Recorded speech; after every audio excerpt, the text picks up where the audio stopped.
Well, why don't we start with this, dude? I want to hear. I know the answer to this. Let's go. We'll say best versus best here. What was The Rock's best movie? I know what you're going to say, but the audience doesn't. Okay. Versus Van Damme's best.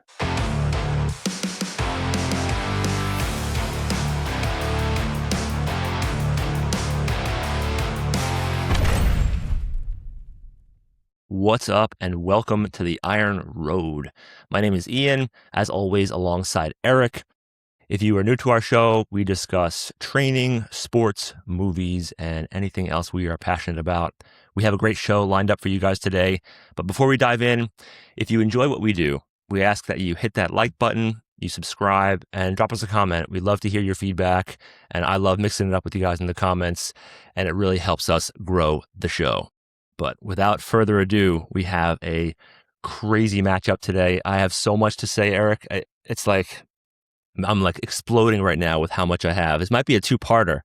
Might be one of them dare two-part episodes, but we'll see how it goes today. We have a lot of time allotted, so we can really dig into the meat on the bone, as Eric likes to say. Eric, how are you today, my friend?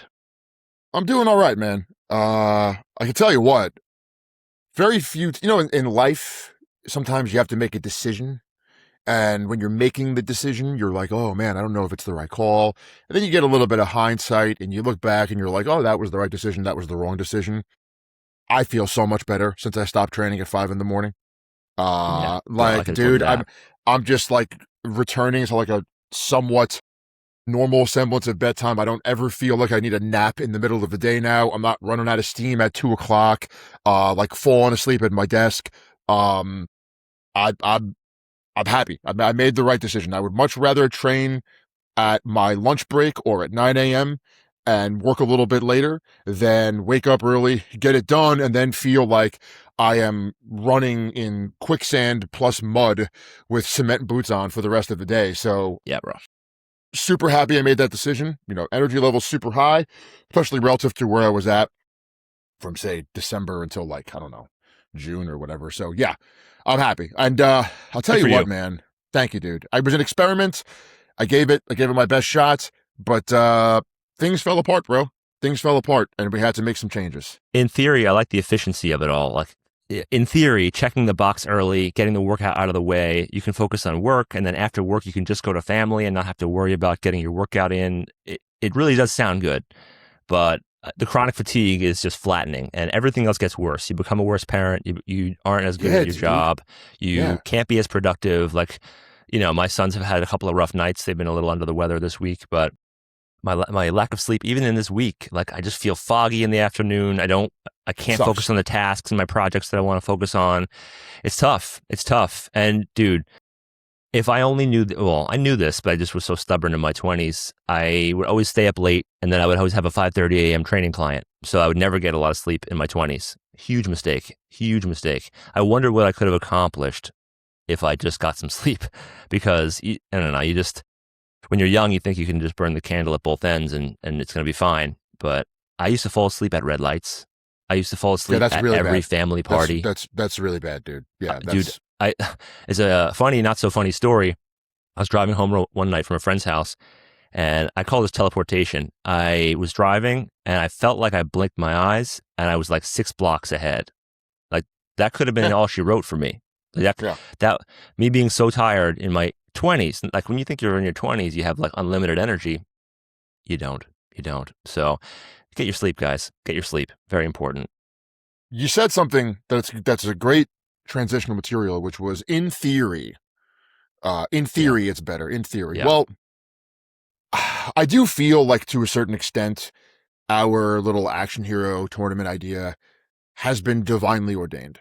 And I say that because this is the second matchup in a row that I felt like, and this was all completely by accident in the sense of like, I did not sit down and draw up this seeding. We didn't discuss this in such a way that Denzel Washington would face off against Liam Neeson, a really even keel, interesting first matchup for action heroes, Yeah. right? And I certainly didn't Yes. sit down and write the seeding in such a way that I felt like Van Damme would face off against The Rock. But this is very interesting because, in theory, The Rock should dominate this competition, at least this round. In theory, The Rock has all of the things that Van Damme doesn't. In theory, The Rock should be slam dunk the better action hero, the more impactful action actor. But, He's groomed for it. As they would say in, sports highlights back in the day, but that's why they play the game. Things don't happen in theory. They happen in reality. Well said. Dwayne Johnson is almost engineered in a lab to be famous in the sterile 21st century. A guy who is, in a sense, racially ambiguous in such a way that it offends nobody. You can't yell white privilege at him, but at the same time, he doesn't look black the way his father was, right? Sure. He came up in the 90s in an era when the country was not yet totally divided, so everyone kind of has a soft spot for him because they grew up watching him as a wrestler. He has the size, he has the looks, he has, and I know we'll get into this, especially with his earlier movies like The Rundown, the physical movement ability from being a professional wrestler that one would think that it would be a slam dunk for him to do some phenomenal stunt work in action movies. He came up at a time when there was very little competition for these roles, so you would think, again, here's a guy that could just pick any script he wants and leave all of the garbage scripts by the wayside. He was never going to be in a situation where it was like, okay, this movie's not that good, but you're going to have to carry it and make something of this to get to the next step in your career. Now, he had all of this stuff, right place, right time, to absolutely dominate this genre and leave a huge impact. And in a way, I feel like his impact will simply be that he lasted a long time, but that he was also very, very stale, took no risks, and was in a lot of soulless movies. On the opposite side of that, we have a guy who does not speak nearly as well. Okay. He is in some really dopey scripts, even things, the movies that we did, I'd say 2 out of 3 of them are really dopey, and one is just a little bit dopey. Okay. But Van Damme's movies have something that Dwayne Johnson's really do not, at least from what we've watched this week. They have soul. They have spirit. They have a very powerful vibe to them. And you could make a case that if Dwayne Johnson was unleashed on the world in the 80s, when there was more vibe, when America had a better sense of itself, when you could fully send it in a very machismo, action-oriented way, maybe he would have been a better action hero. But I walked away from the 6 movies that I watched, 3 Van Damme, 3 Dwayne Johnson, thinking to myself that Van Damme, despite not being nearly as famous as The Rock, is the superior action hero.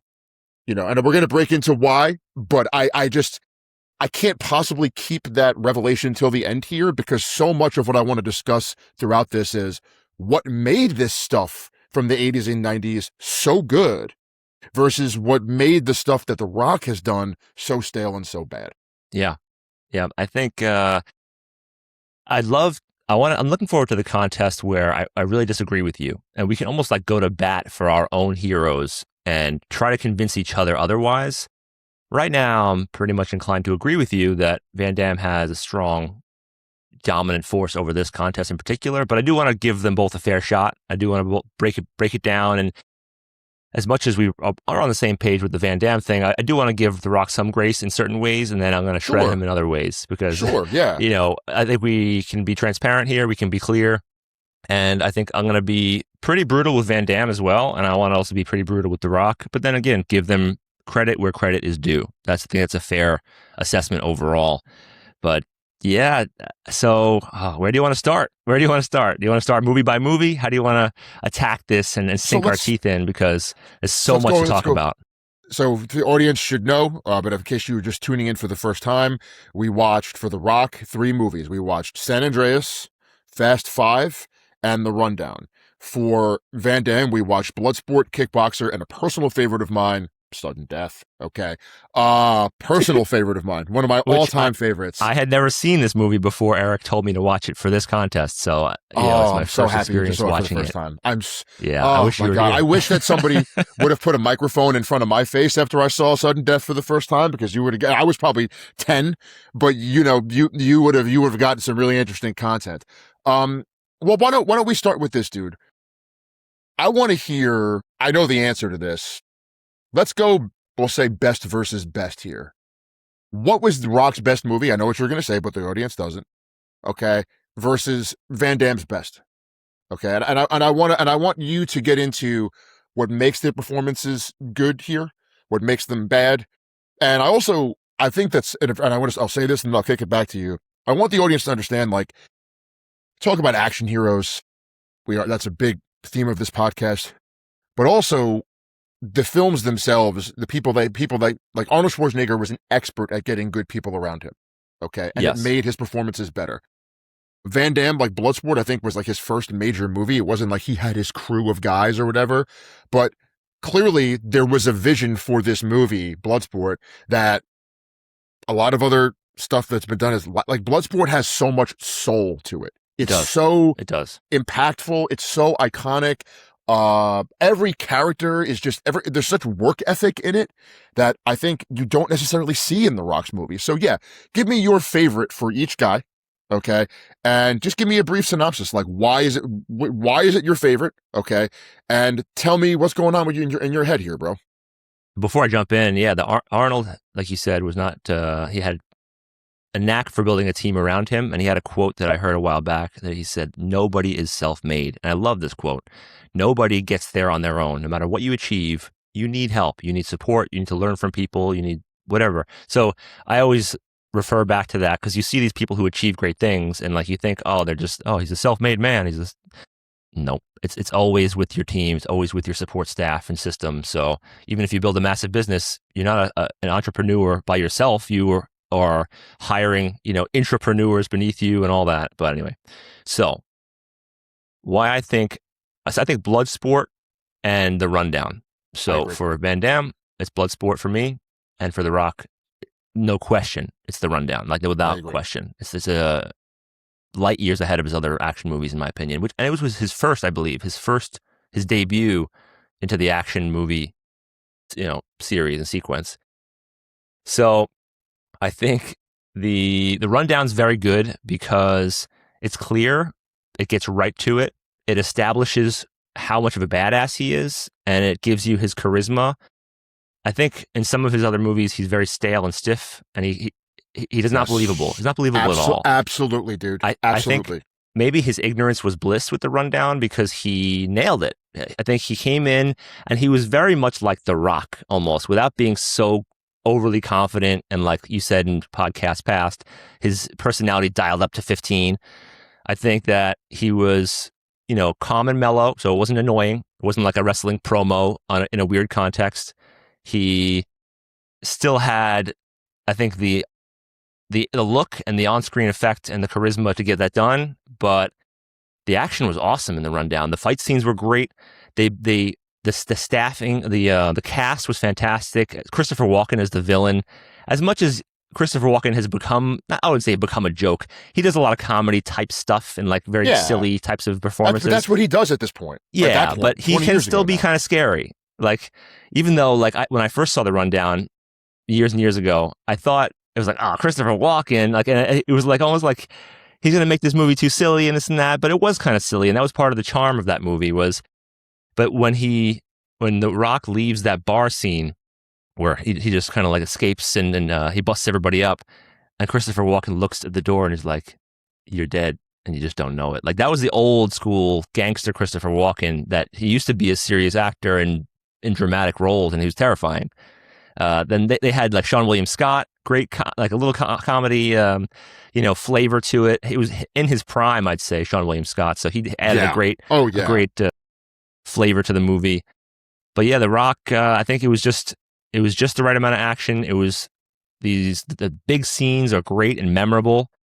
In between, there was good storyline and good cast and acting throughout the movie, I thought. So, the stunts weren't stupid and like, listen, I understand that action movies are going to go over the top and be unrealistic. I understand that. But I have some things to say later on there. When it gets so unrealistic, it becomes frustrating for me. And I'll describe that later in a different movie. But Fast Five. oh, Jesus. I mean, the opening scene. But yeah. So that's why I think the rundown is a great one. You know, I can go into more details. We can break these scenes down. And then for Bloodsport, for Van Damme, for me, the reason why it's good is start to finish. It just has you hooked, and it has like the lore and how they build up the Kumite is fantastic. His training scene is awesome. His like the Shidoshi, the master, master and master and student dynamic is really, really good, and he has to earn his way in. He's in fantastic shape. They have an incredible villain. They have a lot of boss battles along the way, which I really love about Bloodsport. Is like, since it's a tournament style, they show you other villains that he will be fighting, or opponents that he will be fighting, beating other people. So it makes them more formidable in your eyes as a viewer. Yes. So it Paco, he beats the hell out of people. So you think he's fierce. It's not like you've never seen these guys before they step in with Van Damme. Now, Yes. they're serious. They're really elite and what they can do. But so I could be wrong here. One thing that frustrated me about Bloodsport is he's supposed to be Frank Dukes, who's an all-American person, right? They don't ever really explain his accent. Where in Kickboxer, they explain. He's like, I was born in Belgium. My brother was born in America. We never really grew up together, but now we're together. So they do say in the movie, Ian, that scene where he's like, you come to America to grow vines. I come here to grow fish in my hatchery. So the implication there is that his parents are immigrants from Europe in that scene. Wait, say it again. I'm sorry. Say it again. So the scene after he tries to steal the sword, which, by the way, funny little side here. Bloodsport. Okay, That's what I'm saying. All right. One thing that always crashed me up about that scene, he's wearing a San Francisco Giants hat, but a New York Giants jersey. It was like the people that made this were like, oh, just Giants. It's all the same thing, even though they're on complete opposite sides of the country. Yeah, so it's like, he just likes everything Giants. He's not geographically loyal, but clearly, if you're thinking about like where the Asian American population was located at the time, the movie almost certainly takes place in California, that first part of it. So he probably would not be wearing a New York Giants jersey, which is hilarious. But they do briefly allude to the fact that Frank Dukes' parents are immigrants from Europe. Okay.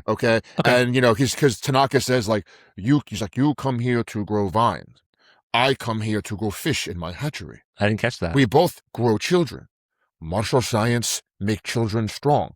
So there's a very brief, every Van Damme movie, at least that we discussed, has a brief, usually not, with the exception of Kickboxer, honestly, usually not fully executed attempt to explain why he has this accent. Yes. But if you, like all Van Damme movies, though, if you blink, you miss it. Okay? Well, yeah. So they don't even care. Thank you for educating me, because I did not catch that at first. Yeah. And, yes. The story of Frank Dukes, as fake as it is in real life, he's supposed to be an all-American, like an American soldier. So that's yes. part of the the backstory. But yeah, so I think, again, Bloodsport. Also, what is with the Asian villains having a 2-syllable name? The less syllables you have as an Asian villain, the more badass you are. Chong Li, Tong Po, a Jun Tao from Rush Hour. Like, why 2 syllables? Just it's something about that. There's something about that where if the Asian name gets too long, it's less scary for some reason. But yeah, I just thought top to bottom, Bloodsport was the most well executed of the movies that I've seen of Van Damme's. I just think it's just an ultimate classic, and it's up there with the greatest action movies. No question. There are. No There's question. some funny scenes too. Oh, dude, one scene before I hand it back to you. I didn't realize how long and cheesy some of these scenes really are. Like when Forrest Whitaker and the other cop guy are chasing him through, Thailand. Awesome. Everywhere you go, everyone you see. Dude, it's like 15 minutes long. Like it's way too long. The chase scene is extraordinarily long. Like I was watching it and I was like, waiting to be punked by someone. Like, is this still going on? They're still running, and like it's like funny, and like they're tripping over stuff, and but they just keep it going. So they must have had to fill airtime. Like they must have had to like, all right, this movie's got to be 90 minutes. We had to this run scene, this chase scene has got to be like at least 15 minutes. So it's almost like to examine this matchup, you have to try to fully understand why and how movies get made. So Ian has said something on this podcast repeatedly that I actually disagree with. He says that movies suck because no one has good ideas anymore. I don't agree with that. Most great scripts are just some rehashing of a hero's journey. If you would ever read, like, first, Sylvester Stallone has cited Joseph Campbell as one of his main influences, and he has been someone who's written quite about, like, the heroic European archetype, and Stallone has obviously studied that and has put that archetype in multiple films that he has written or directed or produced or whatnot. There's a weird thing that goes on with movies nowadays. I think we actually could zoom out and say, I swear I won't be too granular here, but I think this is important. Go for it, buddy. Americans think that everything is democratic because we've been told that that's the people vote and then we get what we want. And the reality is that that's not true. All forms of power are an interplay between, for lack of a better term, the top and the bottom, right? We don't just arrive at ideas on our own. Sometimes if the top wants a result from the democratic process, they put propaganda in place that assuages how we think, and then we vote for something that gives them permission to do what they wanted to do the whole time to begin with, yes. Right? So if you go back to the 1600s, okay, the people were not democratically asking for classical music.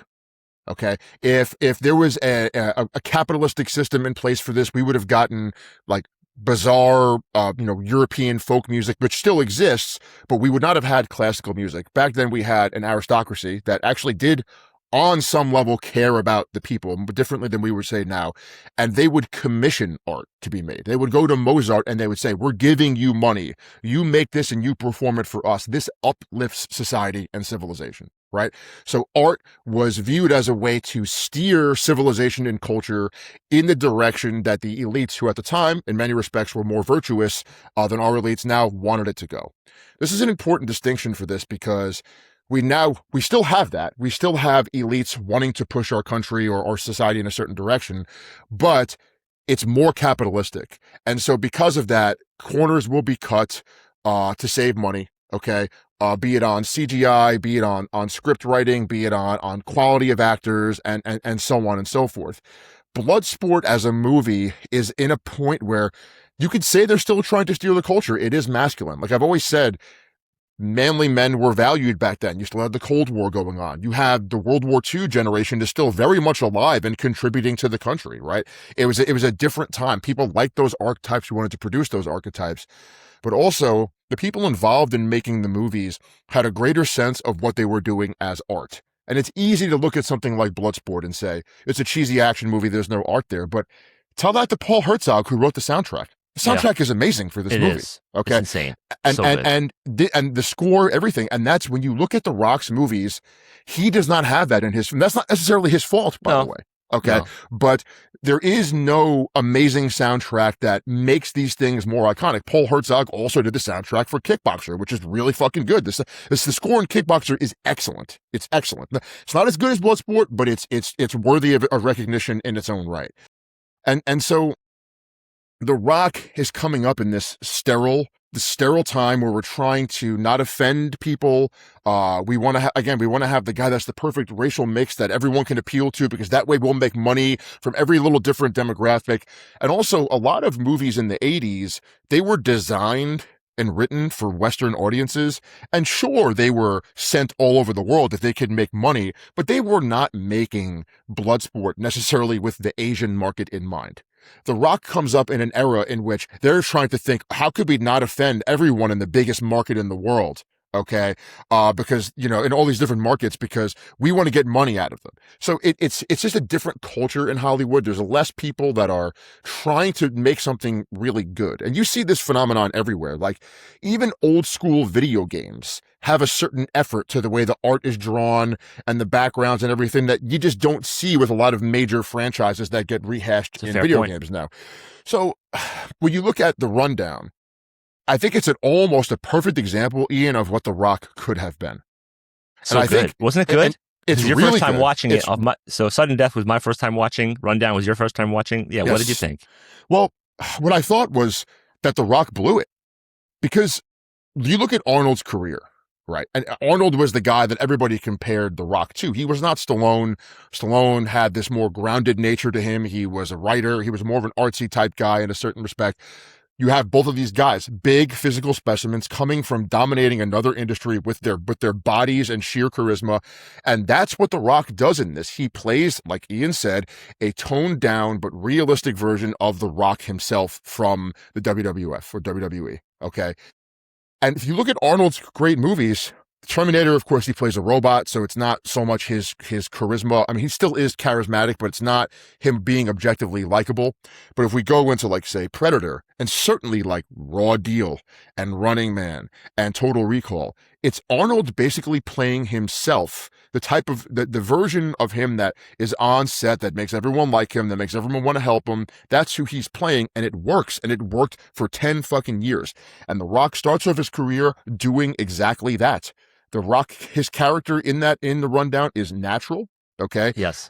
His athleticism is on full display. The fight scenes that he does are quite good. Again, especially considering how fucking big he is. You know, like, here's a guy that had an opportunity to surpass Arnold in that regard, because he is a legit Division I football player, real athlete, made a living with his body, could move much better than Arnold ever could. Okay. And it seemed to me like that formula was in play in the Rundown. They had the comic sidekick, which again worked perfectly for what they were doing.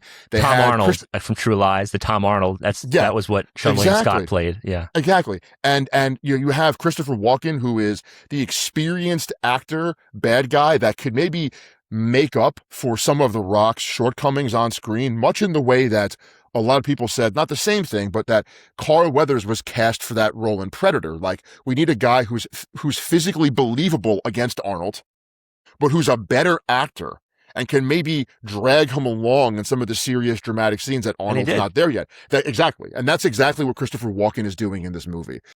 I don't understand why they did not go with this formula for longer, because it's not like it was fully explored. There was more room for The Rock to do movies like this with different actors, different scripts, and he could have had some really iconic roles. And instead, he winds up doing things like, you know, frankly, Fast Five, where you're like, I don't believe you.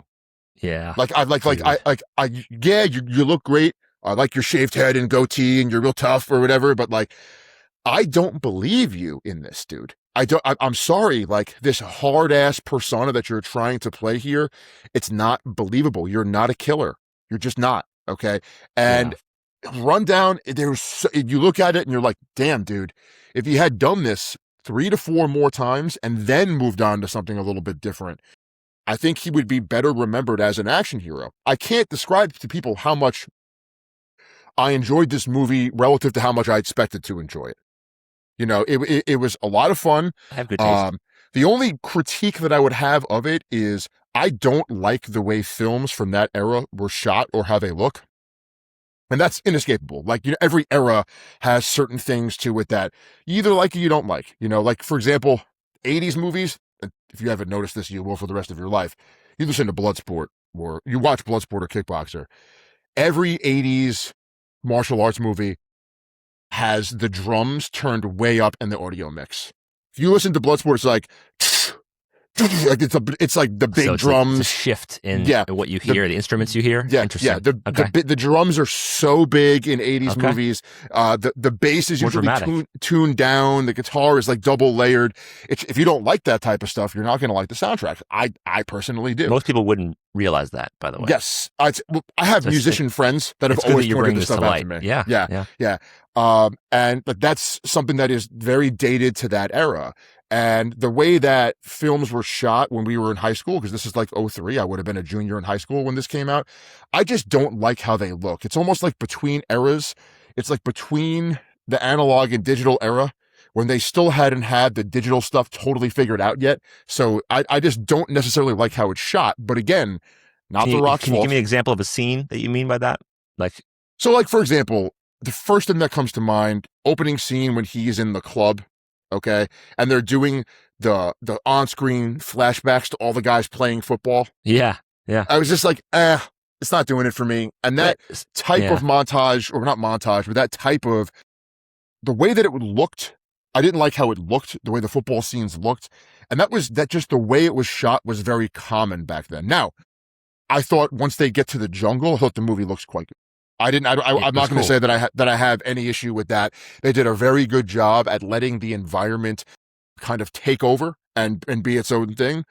But on the other hand, Ian, the jungle is not a character in this film in the way that Hong Kong is a character in Bloodsport. Okay, that's Hong fair. Kong, that movie, and I'll kick it back to you in a second, but Bloodsport, keep in mind, that is at the tail end, towards the tail end of British stewardship of Hong Kong. Okay. I think back when we were in high school, or maybe a little bit before then, Hong Kong was gifted back to the Chinese. They had like 100-year deal. Okay. Hong Kong used to be one of the and maybe it still is, but it used to be one of the craziest places in the world to go. Like total shootout, crazy capitalism, shysters everywhere, beautiful areas, and then dingy, rundown buildings. I'm pretty sure that the buildings that they even shot a lot of this in, they were all demolished after China took over. They don't even exist anymore. Wow. So if you're like a historian of Hong Kong, Bloodsport is actually a fascinating time capsule of what a fun and dangerous place Hong Kong used to be. And I really, really like that about it. I mean, and I just love the thing I'll say in Bloodsport is every actor in that movie, for better or worse, is fully sending it. Like Lin, the Asian guy, is like, once you step out of the light into the narrow corridor, it's time to protect your nuts, guys. Like he's just totally sending it. Okay, Donald Gibb is sending it. Chong Li is sending it. All of the extras are sending it. Like they're all totally sending it. And I don't know, it's just a fantastic time capsule and a representation of a really unique area in the world that doesn't exist anymore.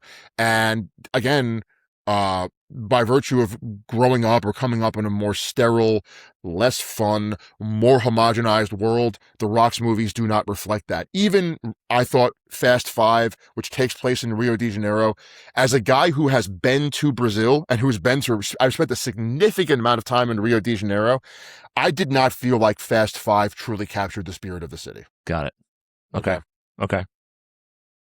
So let's move on. Let's move on to Fast Five, because you brought it up, and I just, dude, listen. It's gonna get dark here. It's gonna get dark. Bear with us, guys. Let me talk some shit for a little bit. All right, I have some things I want to say about Fast Five. First of all, the opening scene.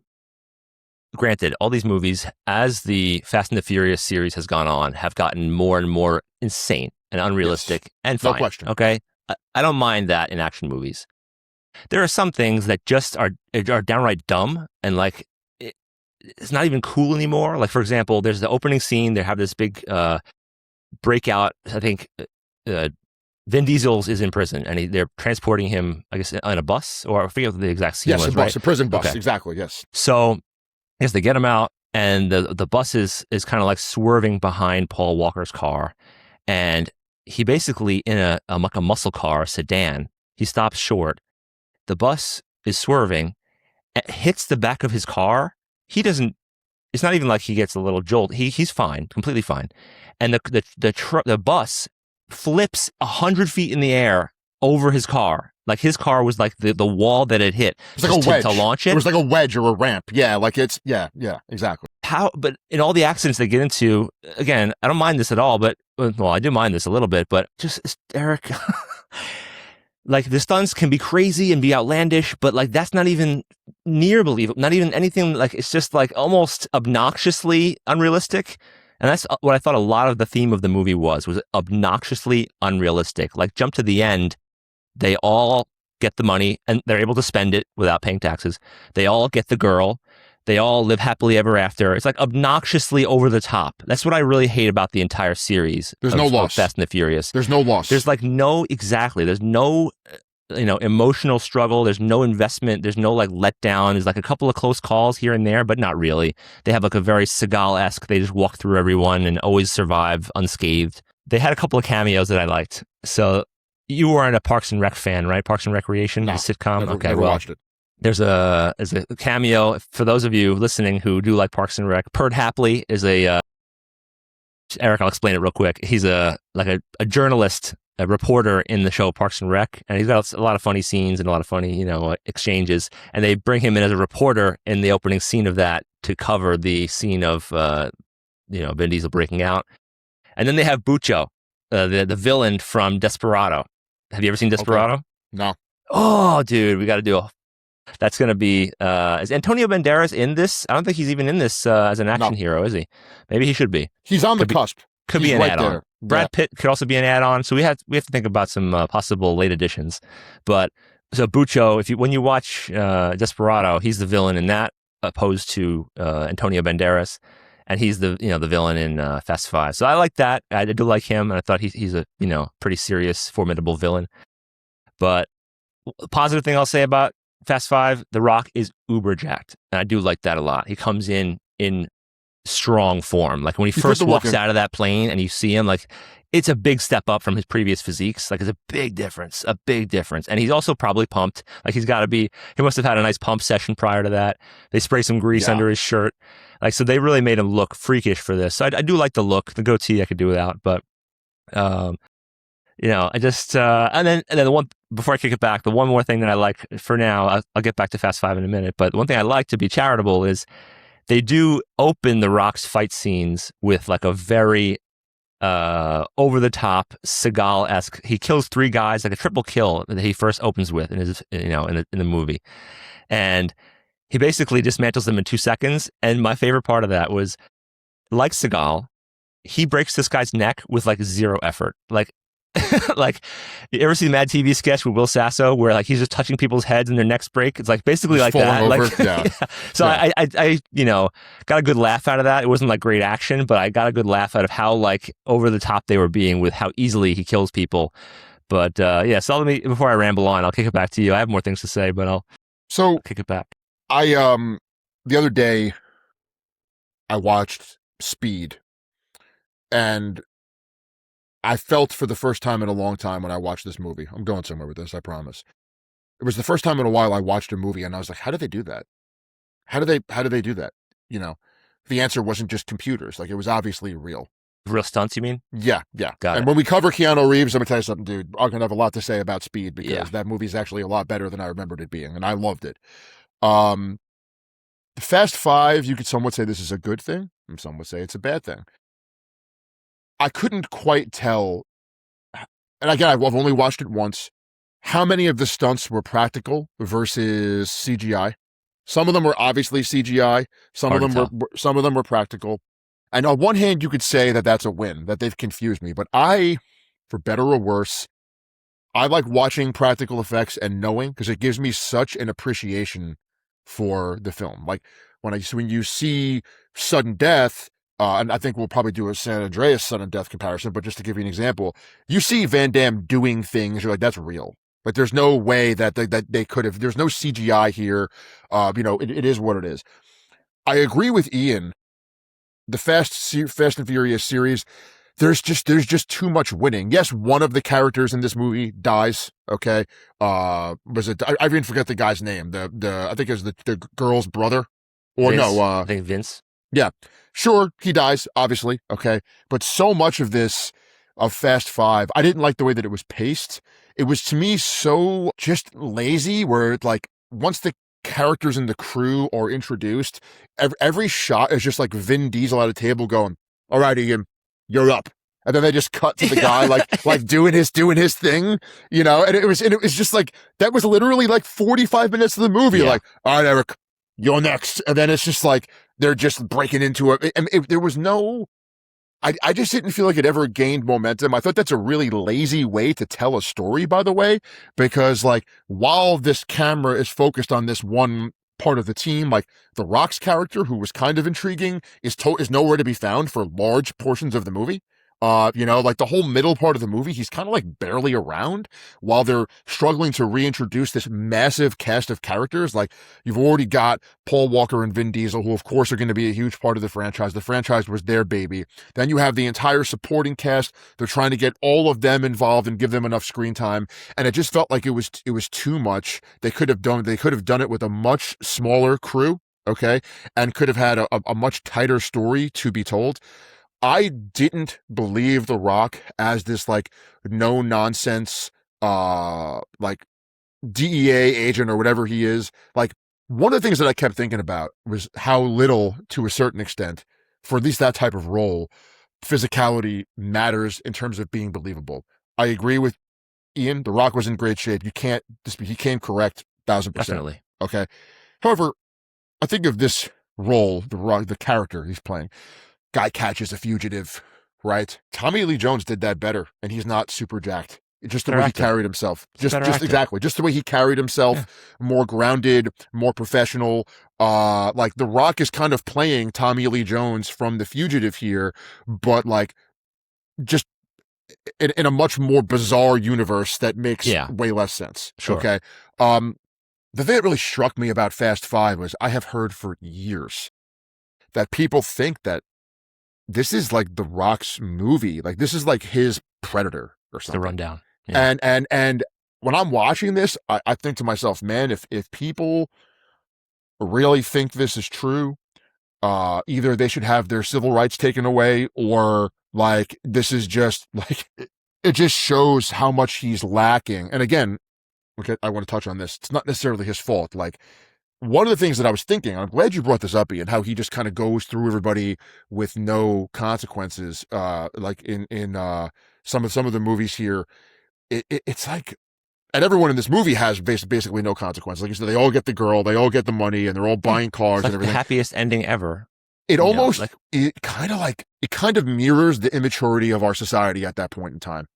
It was like they were aware that the audience did not want to have their heroes suffer at all.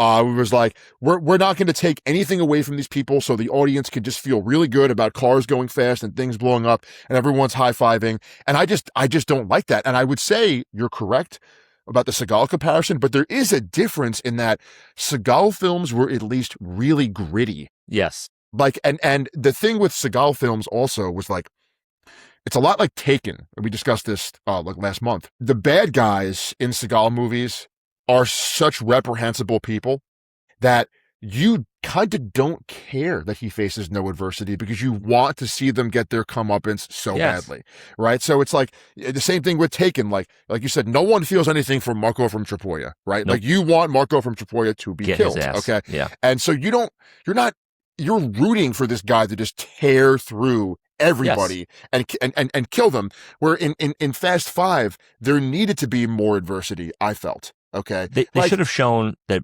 Bucho, sorry to cut you off real quick. They should have shown that Bucho, the villain, was like a real like cartel guy. And like there should have been some like tough scenes of him, like, ordering torture or ordering, something just to lay the scene, set the scene for how serious he was and how formidable. They, tell you he's a cartel kingpin.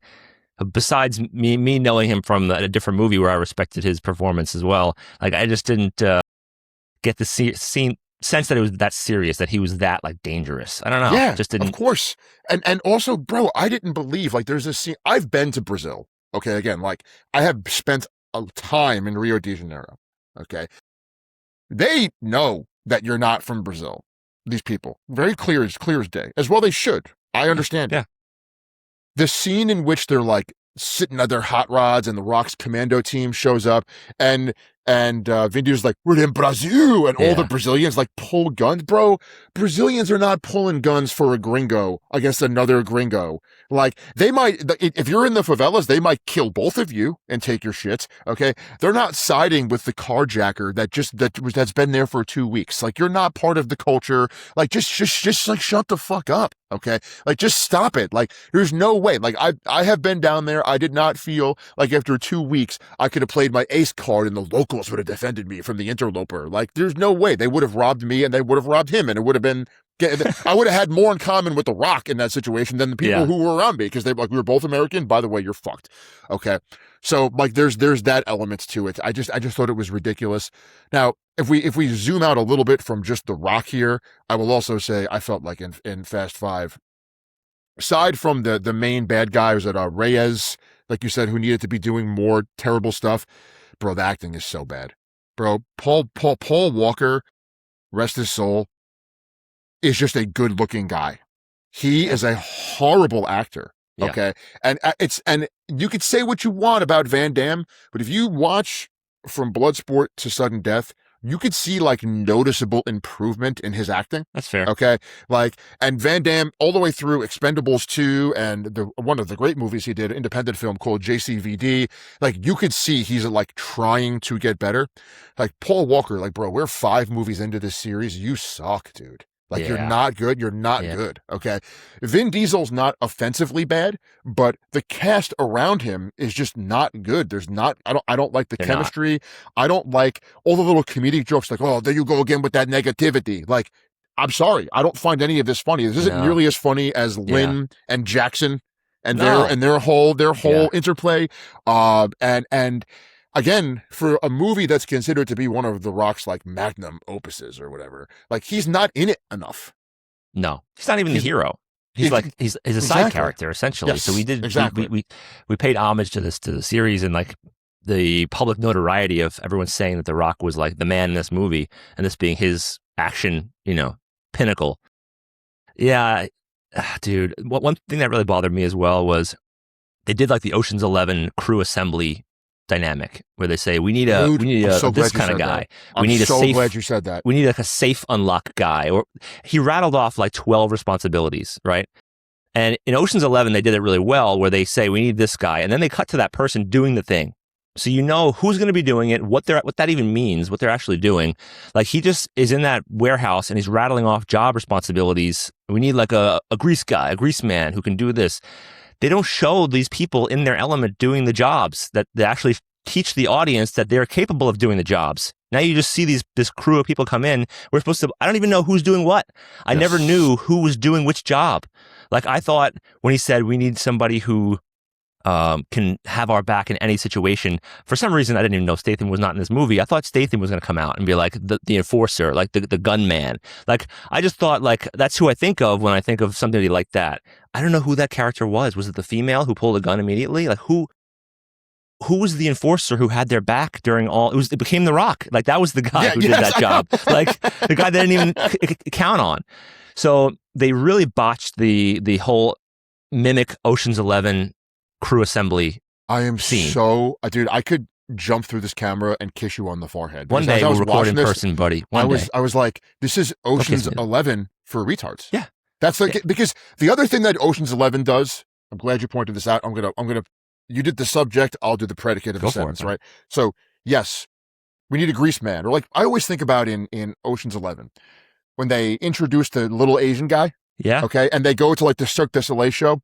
You see the character and you're like, okay, that guy's got some skills, but the movie does not make it clear how they're going to use it until the heist is practically ready to happen. Yeah. Okay.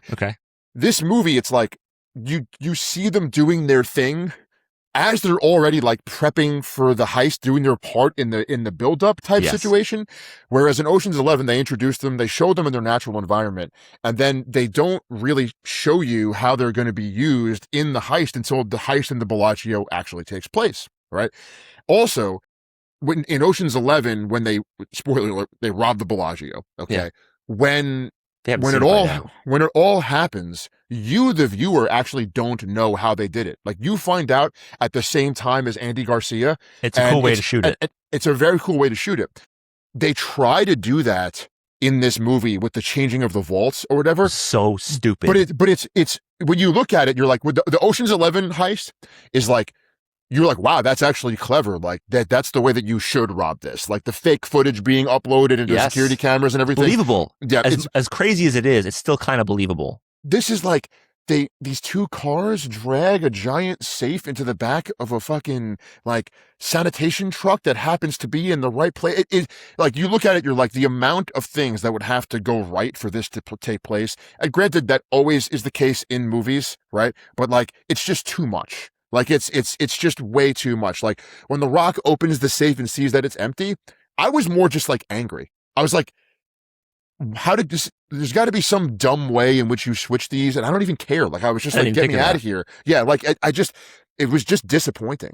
And I just, again, I felt like it was a lazy, brutish Ocean's 11. Worst directing, worst performances, worst writing, and just, I am not enough of like a car guy to really care about watching the cars drive. I suppose a huge portion of the Fast and Furious audience are just people who like cars. Sure, Probably. If you like cars, that's great, and you want to see how they're going to do the stunts, that's great. But that's how you view it. I will revert back to my original critique, which was like, I couldn't even tell what was going on, if it was CGI, if it was real. I don't want to watch CGI cars. I want to watch real shit. I want to see real stuff. That's what makes Top Gun so good, is minimal CGI in fucking fighter jets. Yes. Okay, so like, I thought the movie was lame, but I'll say this, Ian. Even with all of that said, I didn't hate it as much as I thought I would. Like I was like, okay, like I get it. As I watched it, I was like, I kind of get it. I get why people would like this. And as we get older, you know, you see movies from certain eras that I certainly felt this way with The Rundown. They are time capsules. And so you see how the movie's shot, and you're like, oh, that kind of takes me back. Like I kind of remember that part of my life. Nostalgic for you. Bloodsport. You know, I was 2 years old when Bloodsport came out. I only remember seeing it for the first time on probably TBS or TNT in the 90s. Yeah. So I don't go back to the vibe when it came out. We're like The Rundown, like, no, I remember when The Rundown came out. I remember that vibe, the way the movie shot, the fashion, the way the women look and everything. That's right. Like I remember when women looked that way. I remember when men dressed that way. I remember all that stuff. And Fast Five kind of does have that going on for me a little bit. But overall, again, if this is considered one of The Rock's best films, it's a huge knock against him as an action hero. It's really more of a Vin Diesel movie, okay? Yes. And supposedly they began to hate each other because Vin Diesel accused The Rock of taking the franchise away from him.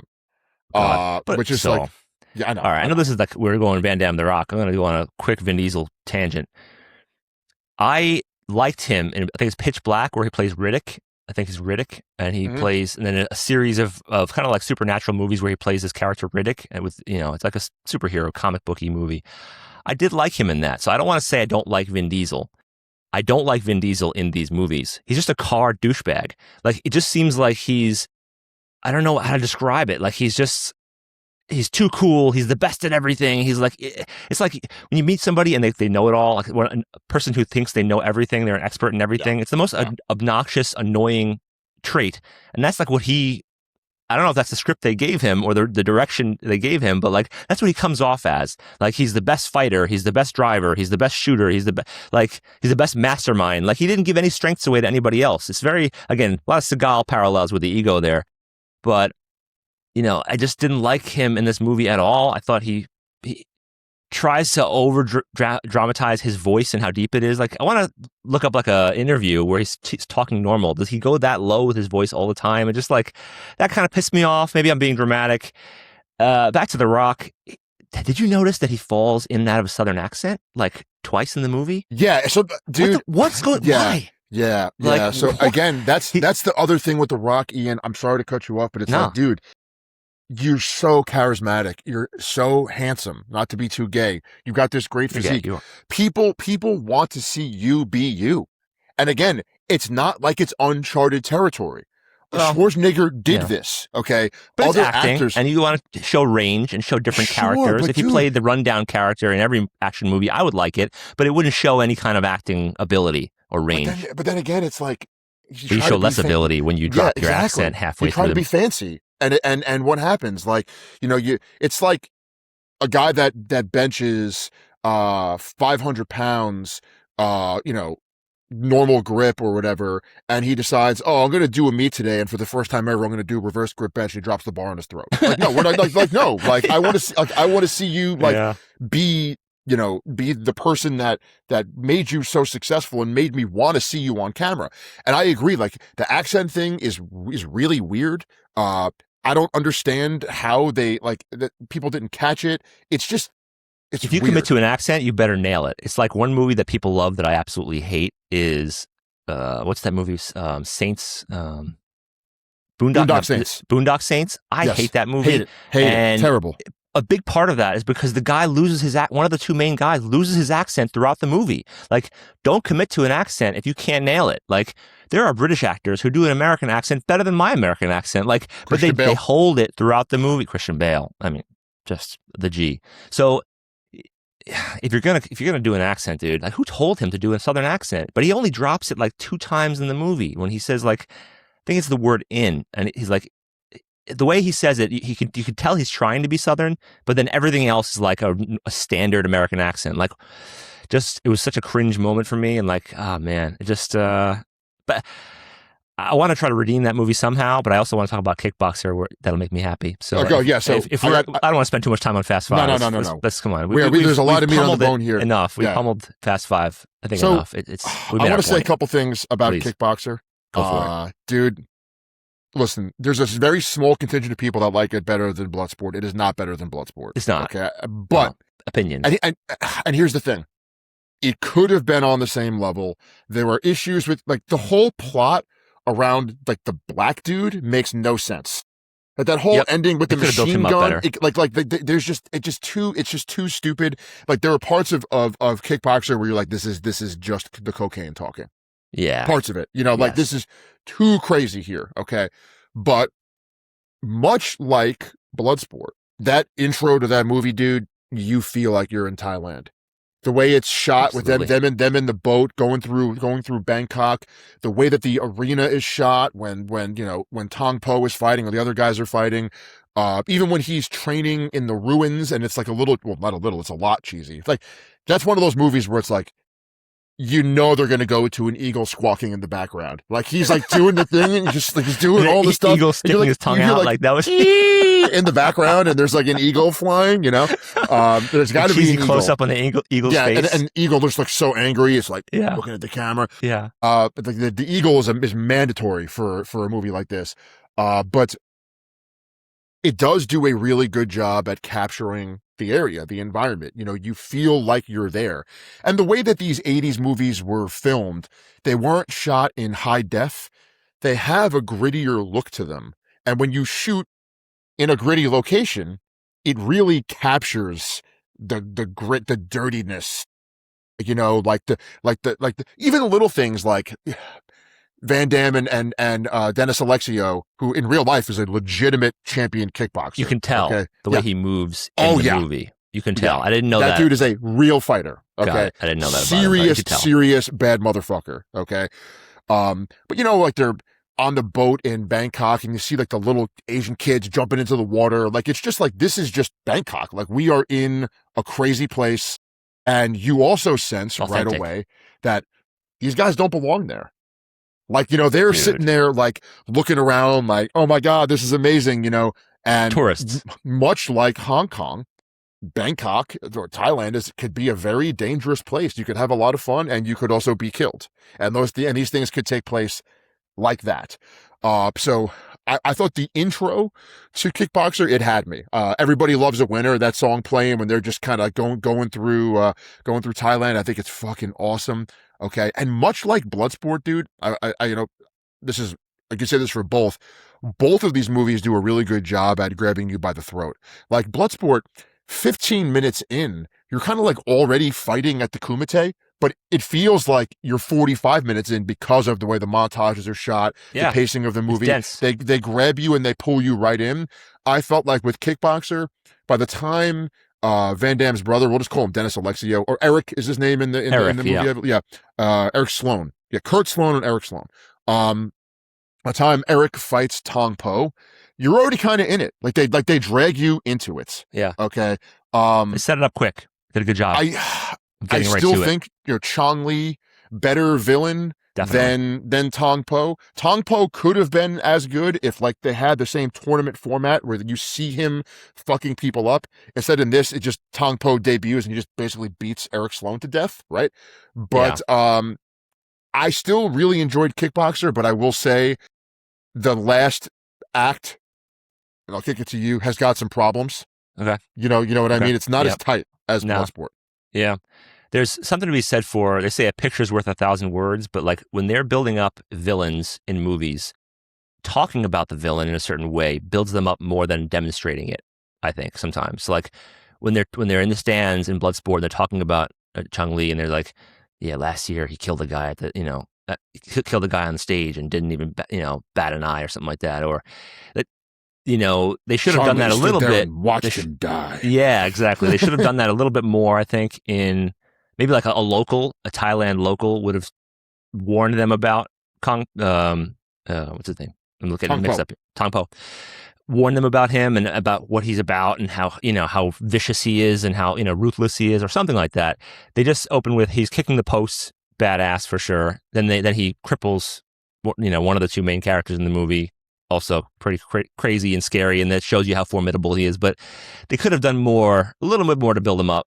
Because when he first gets in the ring, you don't, even though he looks a little messed up, you don't really fear him that much. You don't really understand what he's all about.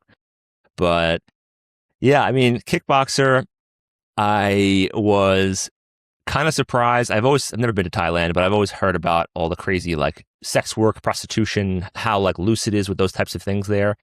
And they jump right in that opening scene with all that. Like all the stores they pan over are all like basically sex shops. Mm-hmm. They have like, Eric Sloan, the kickboxer, who, Van Damme's brother in the movie, immediately solicits a prostitute. Like almost as soon as he gets to Thailand, he gets out of that boat. Yeah, he wants to make it with the champ. He gets out of that boat and he basically hooks up with a prostitute instantly. So like, I just thought it was crazy how cavalier and how like open they were about the prostitution part, and like almost like happy-go-lucky about it. Like they were almost very happy-go-lucky about like Thai prostitution. I mean, I guess when in Rome, but that was pretty funny to me. The fact that what caught me and it kind of pissed me off a little bit about that was the fact that he had no idea they throw elbows in Muay Thai. Like he's a champion kickboxer. He's a world champ and he's never either heard about Muay Thai or he doesn't know that they throw knees and elbows and like do clinch work or whatever. So like that was a little strange. You could tell though, like you said, that the guy in real life, Eric, is a champion kickboxer because of the way he moved. And when Van Damme's trying to talk him out of that fight, the way he fires off, and I don't think they sped that up. I think he's that fast. Like that was really impressive even just the shadow boxing in front of Van Damme. I thought that was pretty damn impressive. So they definitely sold him on being a good fighter and to watch that champion get demolished so much, it gave the audience more gravity to Van Damme's struggle and his eventual challenge. But then again, before I kick it back, one more thing is South Park. Trey Parker, the main voice actor of South Park. You ever see Team America World Police? Not for a long time. Okay, well, all the songs they do in the Trey Parker voice? Yeah, of course. Yeah. Every song in Kickboxer could have been sung by Trey Parker. If you go back and watch it, just think about that. Think about him like doing like a remake of this movie somehow with him singing all the songs. Like it could have been, that definitely a good soundtrack, but that cheesy that it could have been done by Trey Parker. But let me hand back over to you. So the thing with Tong Po, the Muay Thai thing, the reason why I said you need to watch the Rocky IV director's cut is one of the changes that Stallone makes to the movie is the fight with Apollo, Drago and Apollo, is more competitive. Okay. And I think he felt like, okay, now it's more believable that Rocky could go in there and beat this guy and take the punishment that he did and still win. And so I guess, I don't know if they were thinking this way, but the way I rationalize it is like, okay, Dennis Alexio goes in, he loses to Tong Po, partially because he's not as good, but partially because he just doesn't know the rules because he's overconfident. And that makes his brother's journey to beating Tong Po more believable because now he actually immerses himself in the culture and learns the ins and outs of Thai fighting, and that's how he's able to compete with Tong Po to do it on the same level. So in a way, I felt like it made the confrontation later in the movie a little bit more believable. Like, okay, yeah, you lost partly because you were just cocky and ignorant. Exactly, completely ignorant. Michael Kissy, the guy who plays Tong Po, he plays Swan Paredes in Bloodsport. He's the guy who curly gets black hair. Yes, he's the guy who gets his Okay, leg broken him. by Chong Li, who steps That's on his right. shin and the leg is the bone is sticking out. And he's also in, I think, Lionheart, another Van Damme kind of martial arts tournament movie. But I think that this movie could have used more of a tournament format. I don't think he has more than one or two fights before he starts going after Tong Po. I think that there could have been a longer montage sequence of him fighting his way to the top instead of like we've got some training montages and then we have one fight and then he's yelling at one of the mobsters, "I want Tong Po," and everyone's going, "Nok Su Kao, Nok Su Kao." And he's like, "What does it mean?" The black guy's like smoking a cigar, he's like, "White warrior," but I felt like there could have been a fight to survive style montage in that middle part to show him tearing through the contenders to then earn his way into fighting Tong Po. And this movie in particular, I felt like they made Tong Po too evil. It's like, dude, it's like the shark in Jaws. He was bad because he ate people, not because he was a rapist. Right? Like all he had to do was just be a shark and he wins. Okay. Yes. That's the way that it is. Like Tong Po didn't need to be like mobbed up. He didn't need to be committing, to be assaulting women. I don't even want to say the word because you can get that was not necessary. Yeah. Okay. Like he already elbowed your brother in the spine while he was barely conscious and prone after the towel had been thrown. That's Dirty bad enough. That's already worse than Ivan Drago by like an Way order worse. of magnitude. So I didn't need to see all of this like really dingy villain stuff. I felt like Tong Po, again, being essentially protected by the Thai mafia, even if that is real, and I'm sure that there's some reality to it, I just felt like it was too much. It was just, we could have had a montage where, Kurt Sloan is fighting his way to the top, and at the same time, Tong Po is defending his title. Kind of like the beginning of Rocky 3, right? Where you see Rocky losing his edge and you see Mr. T climbing up. It could have been Kurt Sloan training, knocking people out. And then conversely, we see Tong Po just destroying people and Van Damme is in the audience like Mickey and he's watching the fight. And eventually Tong Po realizes he's there. And, that could have been a really, really cool thing that I think could have happened here. Also, even though he's in a larger portion of the movie, his sensei is not nearly as compelling as Shidoshi from Bloodsport. Not at all. Not nearly as compelling. Every time I watch Bloodsport, I walk away from it. I'm like, I want more Shidoshi. Like he's so good. Like I want more of this character. Could be a whole movie based on him. Yeah. And instead, I watch this and I'm like, this guy's not that compelling. Like the scene when Van Damme is kicking the tree and the guy just like tells him to leave his house because, he doesn't want it enough. Didn't hit me hard. It just kind of felt like maybe stuff was lost in the edit or it just wasn't paced properly. And then I love crazy 80s stuff, Ian, but it was like in Bloodsport, the silly montage is him running through Hong Kong. Okay. Yeah. It's not about fighting. The fighting is grounded and it is serious. Okay. As much as I love the song that plays in the background of the bar fight, I don't think that should have been the sign that he was ready to fight. It's true. You know what I mean? They did say after the bar fight that those were all Muay Thai fighters, which I just like explains more. If they were just like mobsters, it'd be one thing, but he did say, after the fact that it was like all Thai fighters that were up and coming or whatever. So but I gave just a little bit more validity. I wanted seriousness to it. That's more, fair. That's fair. I mean, the dance that he does in that whole scene. Yeah, I know. And he's, yeah.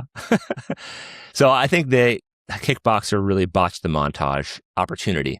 Like that movie is ripe for a montage, and there was just like some like Thai instruments playing, and you can kind of still hear too much of the sound effects of Van Damme kicking and all that. Sometimes they have to like drown out the real sound effects and pump up the music and let him, like, the training montage could have been longer and more detailed and cooler. I just think it could have been it's a lost opportunity, because that style of movie in that era, the montage was a great opportunity to like build fanfare and get you involved and get you hyped up. Yeah. Like, you want to be hyped for the end fight. And the montage, especially in Rocky IV, the montage hypes you. So I just feel like they could have done better with that. It was like, just like those Thai violins and things, string instruments playing, and he was kicking super slow. Super impressive that he can kick, way high, but kicking crazy slow as Van Damme in typical Van Damme fashion. But yeah, they missed some things. They could have give you a little bit more detail, like you said, on the character, the Vietnam veteran, what's his name? I forget his name. Yeah, and he's so inconsequential, and he could have been said a more he was like a important real character. serious commando. Dude. Like he comes in at the end. They just say he's a non-veteran. They didn't say that he was like Rambo, basically Rambo, when he comes in at the end and kills everyone. Like he kills a whole warehouse full of people. So let me say this to you, Ian. Weird thing about Bloodsport is that Forrest Whitaker is in the movie. And he does a really good job in that little bit role. And Forrest Whitaker's a great actor. Imagine the script is better and Forrest Whitaker plays the commando. It's a better movie.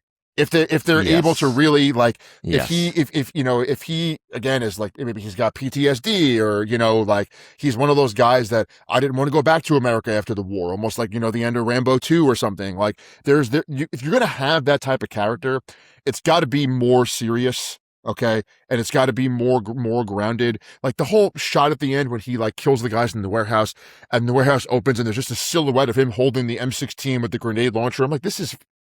And then it's taking place while Van Damme is fighting for his life in the underground Muay Thai fight. It was the fight would have been over by then. The fight would have been over by the time they got the brother to the event. Yes. Yeah. They should have timed it differently. And also, dude, like, another thing that really annoyed me about the fight in this movie, and by the way, for everything that we're saying about this movie is better than Fast Five. We still love the movie. Yeah. We want to be fair and critical, across the board. But like,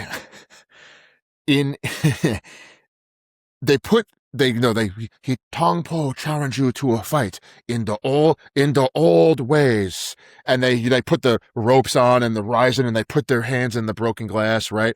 And then when the fight takes place, they're going out of their way to barely punch each other, because like the plot device of the broken glass is so hardcore. Like a professional fighter punching you in the face with you're losing. Your eyeball is gone. Like it's over. Mangled. Until the end of like the first round, when Tong Po lands like 5 consecutive shots to Van Damme's face. And yes, he's like a little cut up, but dude, with the precedent for how hard Tong Po hits in this movie, coupled with like broken glass on your hands, it's like, no, you'd be missing an eye. It would be over. And I just think that plot device wasn't necessary. Again, it was like, we have to raise the stakes, but the guy's already an invincible murderous killer. Sure. And Van Damme didn't need to cut off the gloves so that I could fight and beat him. It was just like, come on. It was a lot. It just didn't do it for me. I guess the glass thing kind of explained the way Tong Po looked. Like that's how you could end up. No, that's right. Like how he's all scarred, and he's got a lot of puffy scar tissue around his eyes, and it makes him look scarier. But so that maybe like that was their way of showing like he's been here before, like he's done this, like he licks the glass, which is also over the top. But they kind of fumbled the ending of that movie a little bit. Still a classic, still an amazing movie. Let's not kid ourselves, but they could have done better. They could have shored up some things to make it a more compelling, well-rounded movie.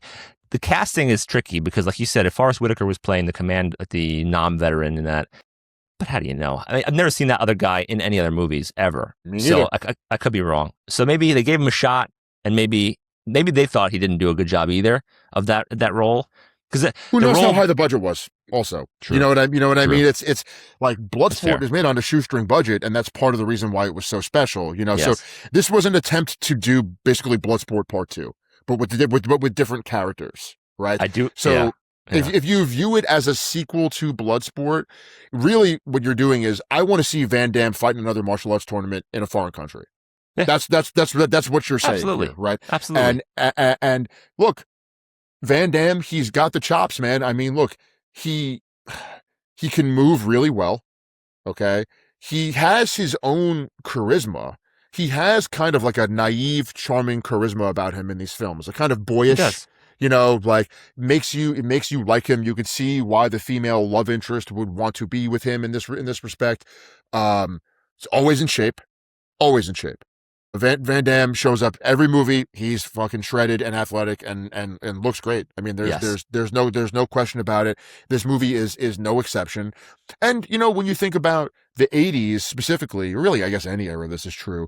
Like, who else could have played this role? Like, other people could have played The Rock's role in Fast Five. You could have gotten another. Like, how many people could have actually gone on camera and done the stunts and the acting? Like, because people want to make fun of Van Damme's acting, and I understand why. But, like, by the same token, Robert De Niro's not doing those kicks, pal.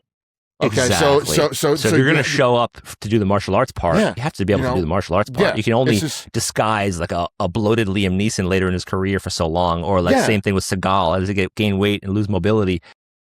At some point, you got to like use some camera tricks to figure out how to make it believable again. And that's and those are in street fights where you could make it chaotic. Yes. He's doing one-on-one fights. You have to be either you can do the moves or you can't. I thought the jumping roundhouse continuous scene was really impressive. Like just showing like what he's about and how he can, what he can really do. Whereas his sensei or whatever it is in Thailand is, standing in front of him and he's kicking over his head over really and over challenging and over stuff, again. Dude. Super challenging. Very impressive. Very impressive. Yeah. And as a strength coach, we could also say one thing, dude. Like, as we would say in our industry, Van Damme really owns that range of motion. He's not like some guys throw high kicks and they can't take the steam off the kick because they don't own the range of motion. So they have to really chuck their body to hit you in the head. Van Damme owns those top level ranges of motion to be able to throw. They've got that like kick trainer pads thing. Yes. And the way he's able to just get on one leg, and Lee said, almost kick in slow motion and flick with his knee and everything. It really shows that he owns the range of motion. And I also like, from a realistic perspective, because Van Damme does sometimes throw these kicks really slowly, and I'm sure it's for the camera. I do like how early in the movie, his brother punches him and he's like, enough with that pit-a-pat shit. And he's like, you have to throw with power. So they do kind of call attention to like, okay, he does fight this way. It is maybe silly. This is a movie after all type situation. But again, I still think the one thing that all of The Rock's movies lacked, in my opinion, the Rundown has it a little bit, is vibe, aura, the ability to put you in the setting. Kickboxer does that. Okay, whether it's in Bangkok, in Thailand, in a city, or if it's in the jungles or whatever, you feel like you're there. Again, not quite as good as Bloodsport, but Bloodsport, I think Hong Kong was just a better setting. Okay, the busyness of the city, the way the buildings look, it's such a crazy place. But Kickboxer is, I will say, a strong sequel to Bloodsport. Again, so far, I've got Van Damme up 2-0 if we're keeping score here. And this one is a more sizable gap, I think, than the Rundown is really good. Bloodsport is better, but the Rundown is a very good, The Rock gives a good count of himself. But I think where things get weird here is with sudden death. Sudden Death gets very weird, and San Andreas. So that'll be our next little matchup. Sudden Death, dude. At first, I was kind of mad at you. So you recommend this movie? I had never seen it. I started watching it. I wasn't mad before I started watching it, but when I started watching it, it seemed like it was going to be bad. So, but it wasn't. It wasn't. No spoilers, but it seemed like it was going to be bad. All right. So, first part I was pissed off about was he gets his ass kicked by a girl, and she's in a giant like obstructive mascot costume. It's not like I'm going to put you in a costume and then have you go to your normal grappling sessions and see how well you do against your normal training partners. Like she was not only a female, and he's supposed to be one of the greatest action heroes of that time. She's a female, and she's in like a very clunky, visibly impairing suit. And she still beats the hell out of him for most of that fight that they were in. Like, if you're trying to build up the hero, that's not how you, in my opinion, it's not how you do it. I don't know. It just seemed like, and he was always the underdog in that movie, always like pulling the kill out from behind the back or figuring out how to kill someone without really knowing how to kill them, like the steak bone, whatever it was in the neck, or, the crazy things. I do love Powers Booth. I think he's a great actor. I loved him in Tombstone. I loved him in Sin City. He's got a cool evil vibe to him. I think it's just kind of what he pulls off best. Cool voice. He was so ruthless in this movie. That drew me in. The other cast, the supporting cast, definitely drew me in. I took Powers Booth seriously because he's a great actor, and he was just from the get-go so damn ruthless. And it's not like, like the grandma that they're holding hostage, they just kill her immediately. Like they make you understand that this is no joke and this could go either way. Like before you see the ending, you want to know that this could go poorly. You don't want to know, but the audience needs to know that this could go any way because these guys are crazy. And that helps you invest yourself a little more into the movie. But the gory kills were great. I really enjoyed that. They did a good job of, going over the top with the gore in that movie. The story was all right. The story was okay. It's a very Die Hard-esque. It's ridiculous. It's like Die Hard's, wannabe. I don't know. It's like this is the end of the era in which there was a genre called Die Hard Anna. So you had Die Hard. Is that right? Okay. It was literally this was a common thing as people would be pitching scripts and they'd be like, all right, Under Siege, Die Hard on a boat. Got it. Stallone was supposed to make a movie called Gale Force. It was supposed to be Die Hard in a hurricane. Cliffhanger, Die Hard on a cliff. Like, so that's by design. Obvious parallels. Yeah, yes. Not even this terrorist crew comes in, they secure a building. Parallel. It's an everyman blue collar worker, just like Die Hard. Okay, just like even Cliffhanger. It's not like it's John Rambo, 2-time Medal of Honor, Green Beret. No, this is a regular dude who's just trying to save his kids in a setting in which many innocent people would logically gather and potentially be killed. That is what this is all about. Okay. Yeah. The one thing you got to say about sudden death, dude, is like if you haven't seen movies like this or you haven't seen them in a while.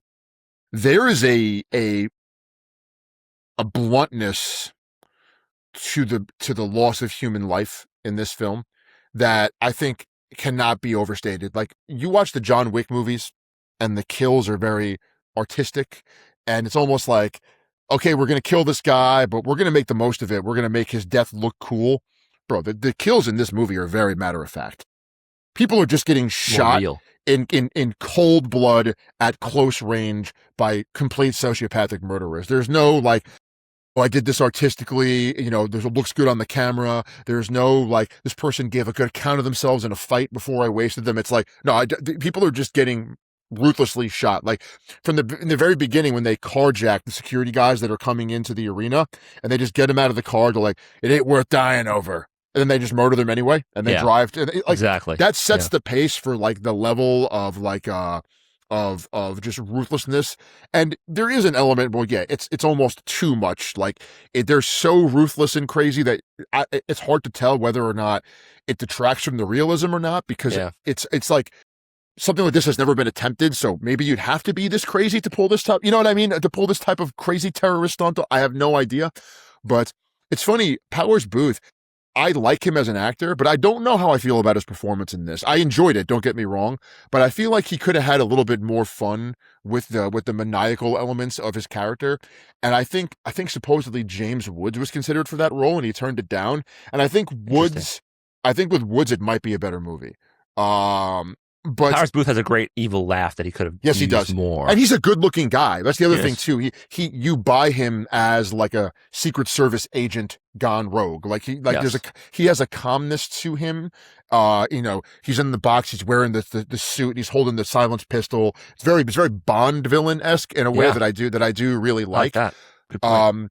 But to get to your point about the fight with the mascot, I love that part of the movie. Do you? And I just think I know it's stupid. I'm not, at no point of me is no part of me is taking it seriously. Okay, good. I just love, like, Van Damme has this attribute that I really like where he is willing to get the shit kicked out of him in movies. Kind of like Stallone. Like Stallone will takes beatings in movies, be it Rocky or Rambo. He's going to get shot. He's going to have to come back.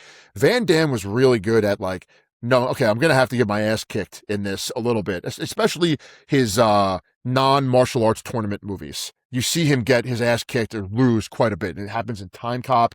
And so like I think he just kind of knows that it makes him more relatable as a character, which I can appreciate.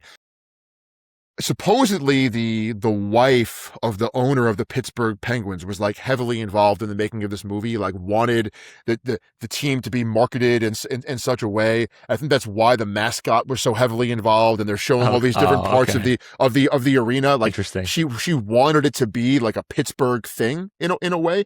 So I think that's why.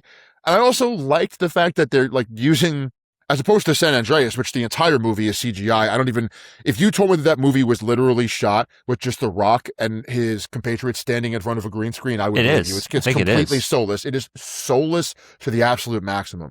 But like this movie, like they do kind of go into the dingy corners of the arena. You know, he's got two fights in a kitchen. One where he kills the guy with the steak bone or the chicken bone in his throat, and then the one with the mascot prior to that where he like throws her in a dishwasher after he shoves her hand in a deep fryer. Okay, like burns her hand. The hand comes out, it's all covered in fucking boils and shit.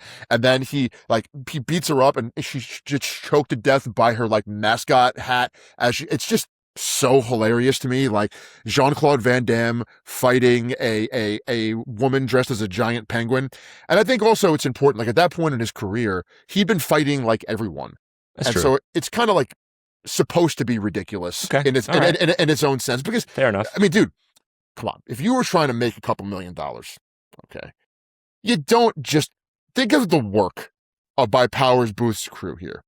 You've got to get the plastic explosive. Okay. You have to take over the arena.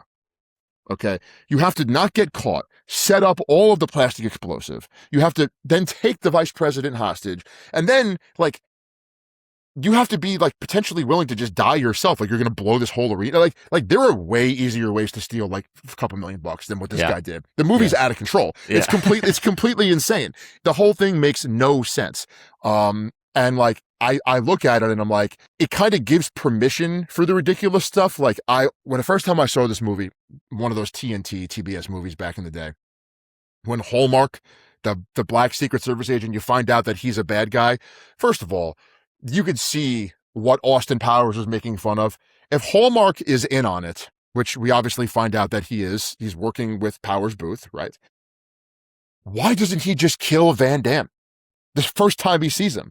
Instead, he like befriends him, and then they have to have the dramatic turn on him. You know what I mean? Where you see him talking to Powers Booth in the rafters of the stadium, and then all of a sudden, like, no, if this guy's walking around defusing the bombs and you've got the element of surprise, you would just kill him, especially because they were ruthlessly murdering everyone up until that point. Yes. It wasn't like they were like, no guns, no killing. We're Batman here. It was like, no, we're just murdering innocent people. We're murdering old ladies. We're murdering old chefs.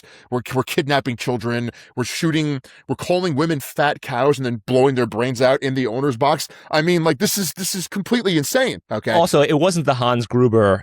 He was unarmed and caught off guard and had to like smooth talk his way, of not being killed by the hero. Like you know what I'm saying? Like, and that, it wasn't like that same dynamic where it's just not Die Hard. And they tried to, even the fall at the end, like the Powers Booth death scene in the helicopter at the end. I have a lot to say about that. Where they're making eye contact, like the Hans Gruber fall. It was very reminiscent of Die Hard. And the more it reminded me of Die Hard, the more it reminded me how much it's not as good, or not nearly as good. Yeah.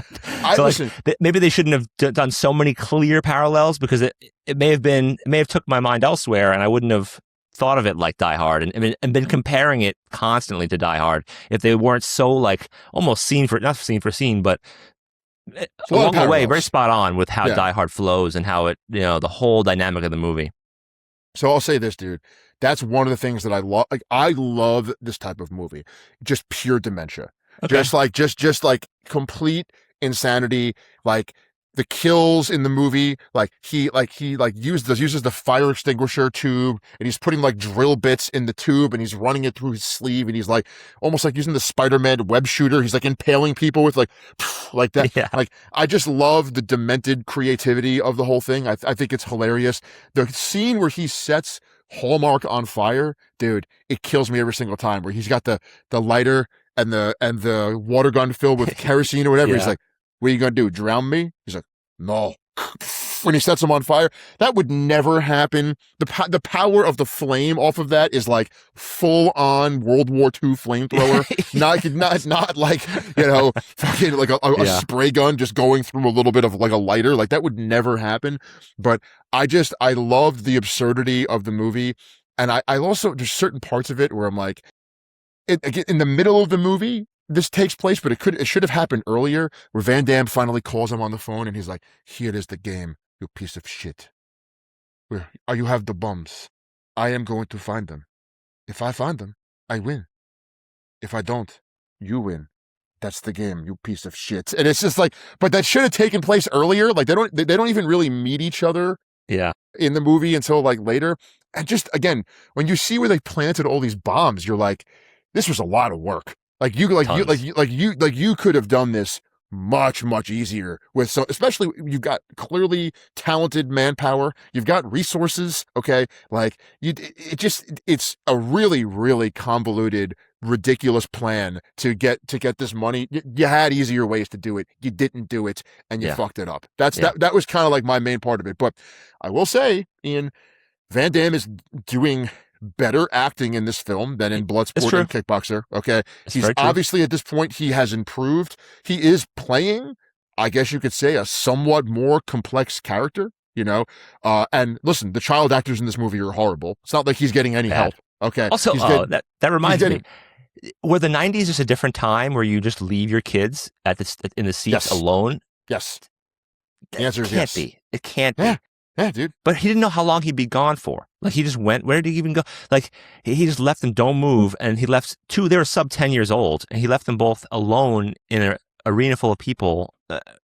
I must have been too young in the 90s to realize that's how America used to be, dude. I don't think so. Yeah, I think that's a little, again, like everything else in this movie, over the top. But man, I'm telling you, America really used to be that way. And look, dude, not for nothing. Look, maybe you get in trouble for saying this. Like, you're not getting safer demographics than at a hockey game. Well, but there's also a lot of fist fighting in the stands and other shit like that. That's why I don't like to go to hockey games. I have been to a lot of hockey games as a kid, and I felt like, I went to Islander games all the time.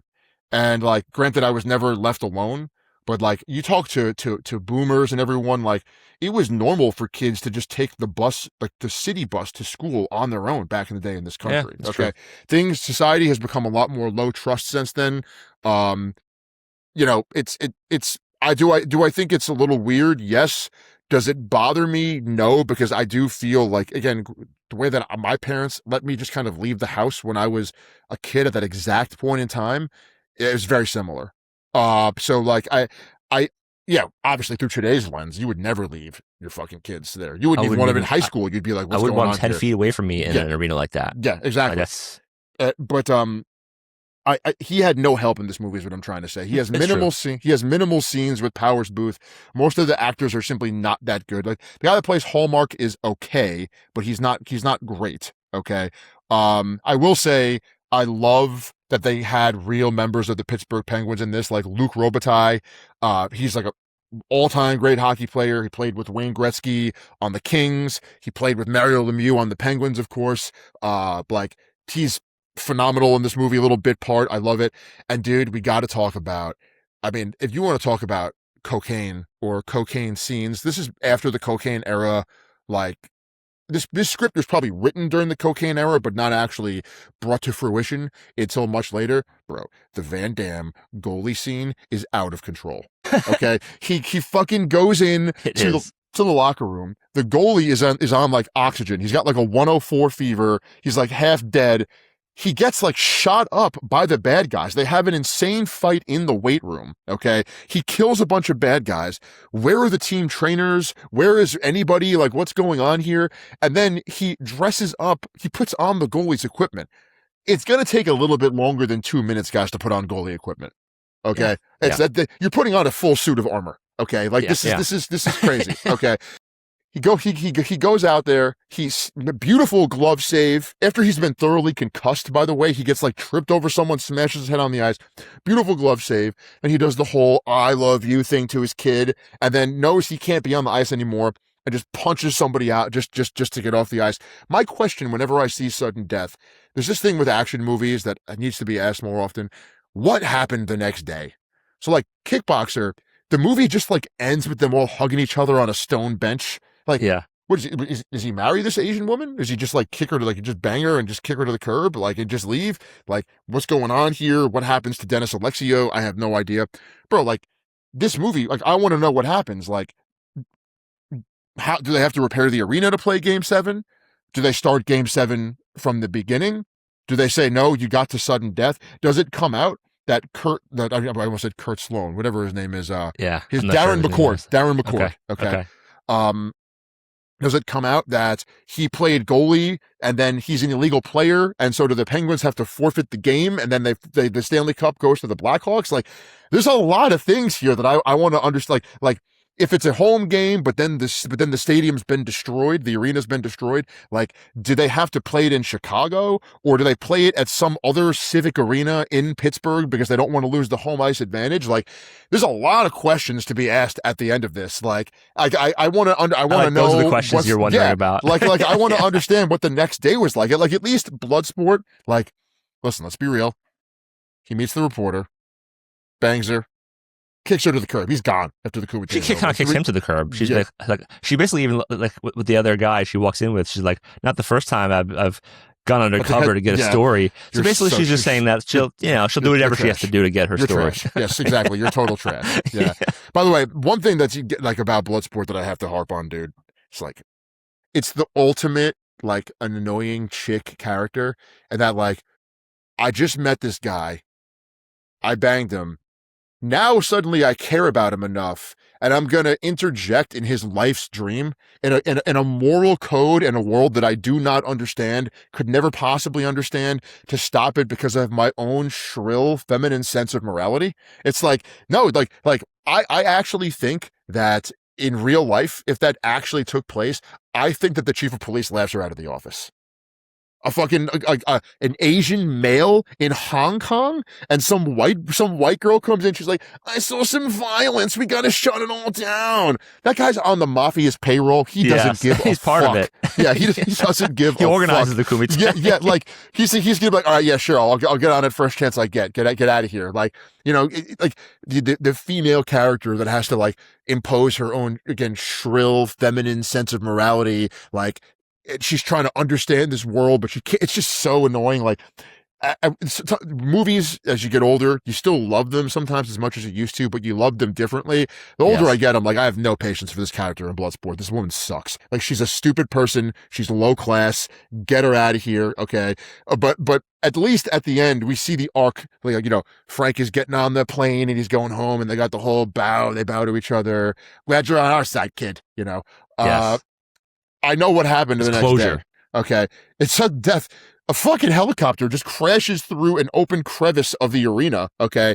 And Ian, has there been a longer helicopter crash in the history of the world? Okay. What was going on with that? And it was perfectly vertical. Dude, like that thing would just fall out of the sky. Like, I went to, remember when I traveled to Illinois a couple months ago, one of the speakers was a former Army helicopter pilot. He was like flew Cobras, I believe. Oh, wow.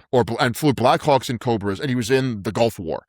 And one of the things that he imparted upon me when I spoke to him was like, look, dude, he didn't say this. I deduced this because of what he was saying. Helicopter pilots, especially in combat, are insane. And the reason why is helicopters are not aerodynamic. If that rotor stops spinning, you plummet from the sky. Okay? If in a plane, you have lift. Okay? You could lose an engine and still maybe finesse a landing. Like, again, a captain, was it Sully was the guy's name? Whoever it was that crash landed the plane into the fucking East River or whatever, like, save lives. In a helicopter, you're just going vertical. You're going down. Okay? Hopefully you're low enough that you can survive the crash. Yes, exactly. You bounce. That's it. It's over. Okay. Yeah. But in some situation, it goes perfectly tail down and fits exactly in the open crevice of the arena they use for the fireworks show. And then, like, in slow motion, it crashes, and Van Damme has enough time to look him in the eyes, like, as it's collapsing. Like, dude, in real life, that helicopter plummets. It ricochets off the side of that arena. It erupts into a ball of flame and steel somewhere in the bushes outside the arena. And that's it. It's over. It's a fucking wrap. Okay. Yeah. And also Van Damme, he didn't need to, like, he climbs up like on the rope ladder and then he shoots. You could have just shot. Why would you attach yourself to this thing? You you could have just shot through the bottom of it. Like you didn't need to connect yourself. Like now you're in more danger because if it swings one way, you're gone. You're just and you're falling. Like it's over. Yeah, you have no opportunity now. Also, you're less steady if you climb on the rope ladder. Now you're swinging and you're less. Yeah. You with have a less submachine accuracy. gun. This isn't a handgun. Like this is an automatic weapon. Okay, that you're single handing here. But yeah, I mean, it's the slowest chopper crash in the history of the world. Okay, it's unbelievable. It defies logic. Okay, correct me if I'm wrong. Does Power's Booth scream the entire way down? Like he is like on the way down. Like he's like. After the initial eye contact scene, once he's in the arena, it's like a drawn out version of him screaming, like on the way down. Just like completely, the chopper crashes tail first, like perfect. It's completely insane. I mean, look, with these movies, dude, because we're going to do some more Van Damme stuff down the road. A lot of his other movies that I like, okay, they're like this, like Hard Target and Time Cop are fucking crazy, dude. Okay, like Time Cop, he literally is a cop that travels through time to police people who try to change the past to profit in the future. It's insane, dude. Yeah. Like the whole movie is crazy, okay? And there's insane elements to all of it. This is just indicative of like the era, the type of movies that he was making. And again, like the culture was in a place where we still liked this. Like we think of the 80s when we think of action movies, but the 90s action movies were a real thing too. The difference was that the 90s was much darker and more nihilistic. Almost every single 80s action movie, the hero has purpose. Okay, there's an upbeat element to it. They're doing this in service of a broader thing, your country, or something to that's greater a big cause. Aspect. Yeah.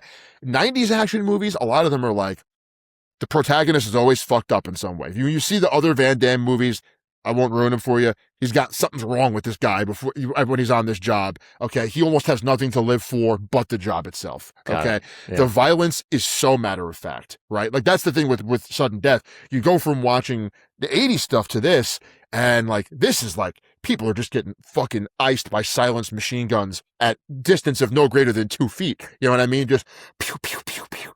There's just a soullessness to the murder in 90s action films that you don't even really see. Because also think of Commando. Like Arnold kills a lot of people in that movie, but the guys are like, they're getting shot. They're doing the whole, their body waves and they fall over. This is like, I shoot you, you die. There's no like selling it. It's like your life's over. Like, dude, even the beginning of this movie, if you really think about it, the fire where he's trying to save the girl's life, bro, they show a little girl dead with her eyes open. Like someone is like, we're just going to send it violent. Even for me as a parent, I'm like, I don't want to look at this dude. Like it's tough to see. So it is. It's not as peppy as an 80s action film. You know, the intro of Sudden Death versus the intro to Kickboxer. Are you serious? The Kickboxer, they're just like high-fiving, having, this is like, everything is horrible. Like you could feel the 90s, like grunge vibe in this film. Like everything sucks. Everything's stripped down. Life is miserable. Like, and like, here's a guy that's been like reduced to nothing. And one last thing I'll say, because I want to tear apart San Andreas with you. Since when is being the fire marshal for an arena such a low status job? They're making fun of him the whole time. Like, dad just fixes light bulbs, just screws in light bulbs. Bro, your dad's a hero fireman who got the shit end of the stick. Okay. He's in charge of an arena full of 20,000 people. Okay. It's keeping these people safe. I think that's a damn good job. And his wife in this movie is such a bitch. Like usually you sometimes you're conditioned to think that maybe the stepdad is kind of the asshole here or something. Yeah. The stepdad is like, yeah, sure. Take him to the fucking Game 7 Stanley Cup. Yeah, sure. Take him. Of course. No problem, bro. She's like, you really can't do this, Darren. You can't do this. Like he's got Game 7 Stanley Cup Finals tickets on his son's birthday. Like, yeah. That's dad of the year shit right there, bro. like this is like he's gonna go see history. Okay, he's going to see history here, and your mom is like, actually, we're going to dinner. What, you can take him to Pizza Hut? What the fuck? You think that's gonna be better than going? And on top of that, that kid now has got a story for the rest of his life. He saw a Game 7 went into sudden death, and there was a terrorist attack with a bomb and a helicopter crash. Give the guy some slack, bro. And to the kid's credit, when Van Damme said, "You sit here until or even when the building's falling down around you, and he kind of did. He sat there the entire time, like the entire time. He listened to his father, even though he didn't seem like he respected his father so much throughout the entire movie. He listened to what he said, and he sat his ass down in that seat. I would have ran. The stands were empty. Yeah, I would have ran personally. I would not have listened to my dad. Yeah, so sudden death for me is like a Die Hard, not nearly as good. Of but course the not. crazy meter is turned up so much that they just broke the knob off. That's the whole point. They turned off. They just snapped it off the. You know, the cage. That's the whole point. And here's the thing: Van Damme's movies had a sense of identity here. You have him in the movie. You know you're not getting Oscar caliber acting, but we can turn the crazy meter up, and he can do it physically. He could do the stuff physically. The one card they have to play is the crazy card. And listen, just like we said about Arnold, you're charismatic. You show up. You do a great job. Like. You see a Van Damme movie from the 90s, this is, if it's not about a martial arts tournament, this is what you're getting, okay? And so you walk into it like, this is going to be nuts. I'm in. This is fucking crazy. I'm ready to get nuts. Yeah. Now, Michael Keaton's Batman. Yeah, listen, San Andreas fucking sucks, dude. San Andreas is the epitome of everything that is wrong with the modern day action movie. If you were to say, Eric, show me what's wrong with modern day action movies today, like they're the ones that aren't good, I think I might just say, yeah, I want you to go watch San Andreas. That's your case study? That's like your just think about this. Example. First of all, it is more of a disaster movie than necessarily an action movie to an extent, but there's no bad guy. There's no villain. Right? Yeah. Yep. You know, like the villain is just like the nature. Yeah. Okay. Nature. And that's like, I get there are movies that are like that, but like, part of what makes an action movie good and what differentiates it from a disaster movie is you've got a bad guy. The hero is overcoming. There's a conflict. There's a collision that is guaranteed to happen. At the beginning of Rocky IV, we got the America glove. We got the Soviet Union glove. We know it's going to happen. The shit's going to blow up, right? This, obviously, that's not what's going on there. But the real thing here is this movie is soulless, Ian. I texted you. This was the first movie I watched in all of this, and the way I did it this time was different than what I did with Neeson and Washington. I kind of needed a palate cleanse from the movie, so I did like this, and then I did San Andreas, Sudden Death, okay, Fast Five, Kickboxer, okay, I like that. And you know, Stagger. Yeah, I was trying to, but this one I watched Sudden Death almost immediately because I needed an insane palate cleanse, like shoot the cocaine into my eye sockets level because it was so bad. Dude, the movie is so obviously CGI. Okay. Everything is CGI. It's not believable. It doesn't look good. The things that they're supposed to overcome are so unbelievable. It's Disney movie-esque. Like, yes. Okay, there's a monsoon coming and they drive the boat up this insane wave and then they almost get the top of the boat taken off by a fucking oil tanker's engine. Okay. Somehow they're okay. It just sucks. The helicopter crash sucks. And here's the thing. The stunt in the rundown, we didn't discuss this, that Jeep crash where those are people that got thrown out of something and they fell and they fell a lot. And when I watched that, I was like, I hope that man was paid well because that is whoever played those two guys in that, they fucking put their life on the line, bro. That is absolutely serious fall. Like, and they're not looking like they're wearing anything. Like that is a no joke fall. This movie, you know, if the Rock broke a sweat in this, I would have been surprised, honestly. Yeah. And and also like he's just too big of a person to be a helicopter pilot. Like these things are actually really small. Like it's not even believable. I don't know, dude. I just thought the polar opposite of Bloodsport. No soul, no aura, no vibe, no soundtrack, no good supporting cast. No one is sending it. And I am in no way taken by this movie in a sense that I feel like I am there. I feel like I'm in Hong Kong with Bloodsport. I know that I'm on my couch watching a grown man be scared in front of a green screen. Yeah. So the one glimmer of hope that I thought was going to be in this movie was Paul Giamatti. I love Paul Giamatti. I think he's a great actor. And I was like, wow, they got Paul Giamatti to totally play this role and dramatic. And he did the best he could. He did the best he could. But he, you know, even if he had like an Oscar-worthy performance, it wouldn't have saved the movie. And not his fault. Again, almost just like in Fast Five, the opening scene, the CGI is so bad. Like the the opening scene where they set up that girl in the car who, first, also, she's not paying attention at all. She should be dead 10 times over before that whole tumble down the hill. Thank you. Thank Like, you. She's texting. She's, like they lead you to believe that she's going to die in like a head-on collision, and then they take a different direction. But when she does fall down the hill, if you watch it again, I'm not sure you caught this or not, but the car is like, looks like it's glued to the mountain, and it's like flipping down like a, I don't even, like a slinky, or like, it's like attached to the mountain. It's such poor CGI. Like, if you're going to put money into these movies, and you did with the whole natural disaster, the buildings falling, some of it was pretty, I guess, impressive from a CGI standpoint, because when they zoom out and you can't see the detail, you can see like how terrifying a natural disaster would be, and they give you some kind of stress there or gravity there. But that was this really cheesy CGI scene, like you said. Also, with the whole driving up the tsunami, every other boat in the history was doing that. They were all going the same direction. Yeah, they all had that just idea. sending it. I would not have thought of that. I would have Yes. said, we're going to die, so I'm not going to drive my boat anywhere. Like, but there was like 1,500 boats all driving up the tsunami. Like, I thought he would be the only one to think of that idea. And and then I don't know, it just, they try to throw a hot chick in there to distract you, to get the smooth brains to understand that this is a blockbuster action movie. But I don't know, it just, the whole thing start to finish, I don't really have a lot of profound things to say on it, because it wasn't really that deep of a movie. It just seems like it was mailed in. It seems like, you know how people say AI slop all the time? Like, when people write posts and people write articles, it's all AI slop. This was CGI slop. This was just, let's just, again, like you said, stay in the green screen room and just complete this movie without leaving this building. No real action, no real stunts. And The Rock's character was forgettable. I just didn't think Yeah, dude. I don't even remember his name. I don't remember, a big pivotal scene where he did anything impressive. No charisma.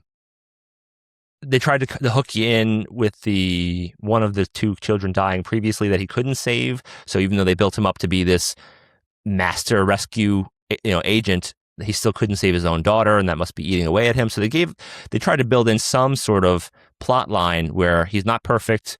He's not like the Seagal walks through everyone. Like, that he has flaws in his history. He has a trauma in his history that broke up this wonderful family. They tried. They really tried to give you something to hang on to and something to get into, but it just falls flat. It just falls flat. And again, even with an actor of the caliber of Paul Giamatti, it just couldn't revive it. And even then, like, when you put a great actor like that into a cheesy movie, it almost like takes away from their track record. I don't know, like, but Paul Giamatti accepted the role. It's just, he did a good job. He did a good job. I just, I don't know. I don't have much more to say about San Andreas. Like, Soulless encapsulates it. It sums it up. And I think that if The Rock only continued his style and approach of Rundown, but again, style and approach, director matters, casting matters, production crew matters, all these other variables that go into it. They do play a big part in how good the movie will be, but he should have gotten a room with his agent and been like, listen, this movie was awesome. It got great response. Let's keep doing stuff like this. Or I don't know. Yeah, I can't begin to speak for a Hollywood star and say what they're thinking, but he just, it just got worse and worse, it seems. And I haven't really seen, I don't know what his most recent action movie is, but maybe Jumanji. I saw Jumanji with my wife, and it's just like, also just it's just I know, whatever. It's just boring. It's just bad, dude. So here's the thing that's really frustrating with this, right? First of all, you're like, I don't know the character's name. I don't know it either. And I was thinking, no, I remember that the guy's name is Beck in The Rundown, because The Rundown was a good movie. Yes. Okay. So like, I remember that his name is Beck. Like, it's also clear as day. Yes. Quick note. When they do at the end of that scene where he kicks the crap out of all the football players, they do like a snapshot of his like height and weight. And they say he's 6'4", 220. There's no shot he's 220. Yeah. Like, he's like 270, 260. But yeah. why, for the sake of Hollywood, why reduce his weight? They want it to be relatable. They want him to be relatable. I think that's there's two aspects to it. There's like, got it. they either, they want him to seem more normal and more relatable. And I think the way you can tell that is the way they dress him in that movie. Okay. He's usually wearing loose fitting clothes. He's not. There's only one scene where he's like kind of taking his shirt off. It's modest. Yes, it's more modest, right? But I agree. He's not 220. The Rock has not been 220 since high school. Okay, you're 225, aren't you? And you're 2 inches shorter than him. Wouldn't you be 4 feet wide if you were? Exactly. Yeah, he's get out of here, dude. He's at minimum 250. That is a large man. It is what it is. There's this thing that happens with movies, art in general.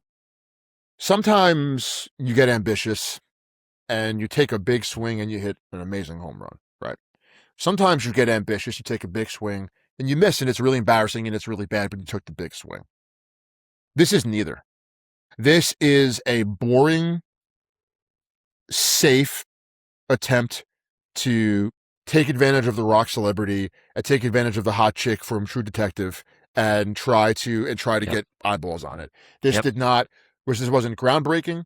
This was not challenging for The Rock. It certainly wasn't challenging for Paul Giamatti. Okay. This was not groundbreaking or challenging in terms of subject matter. It wasn't like they made an action movie about a topic that would have been unique or different or anything to that effect.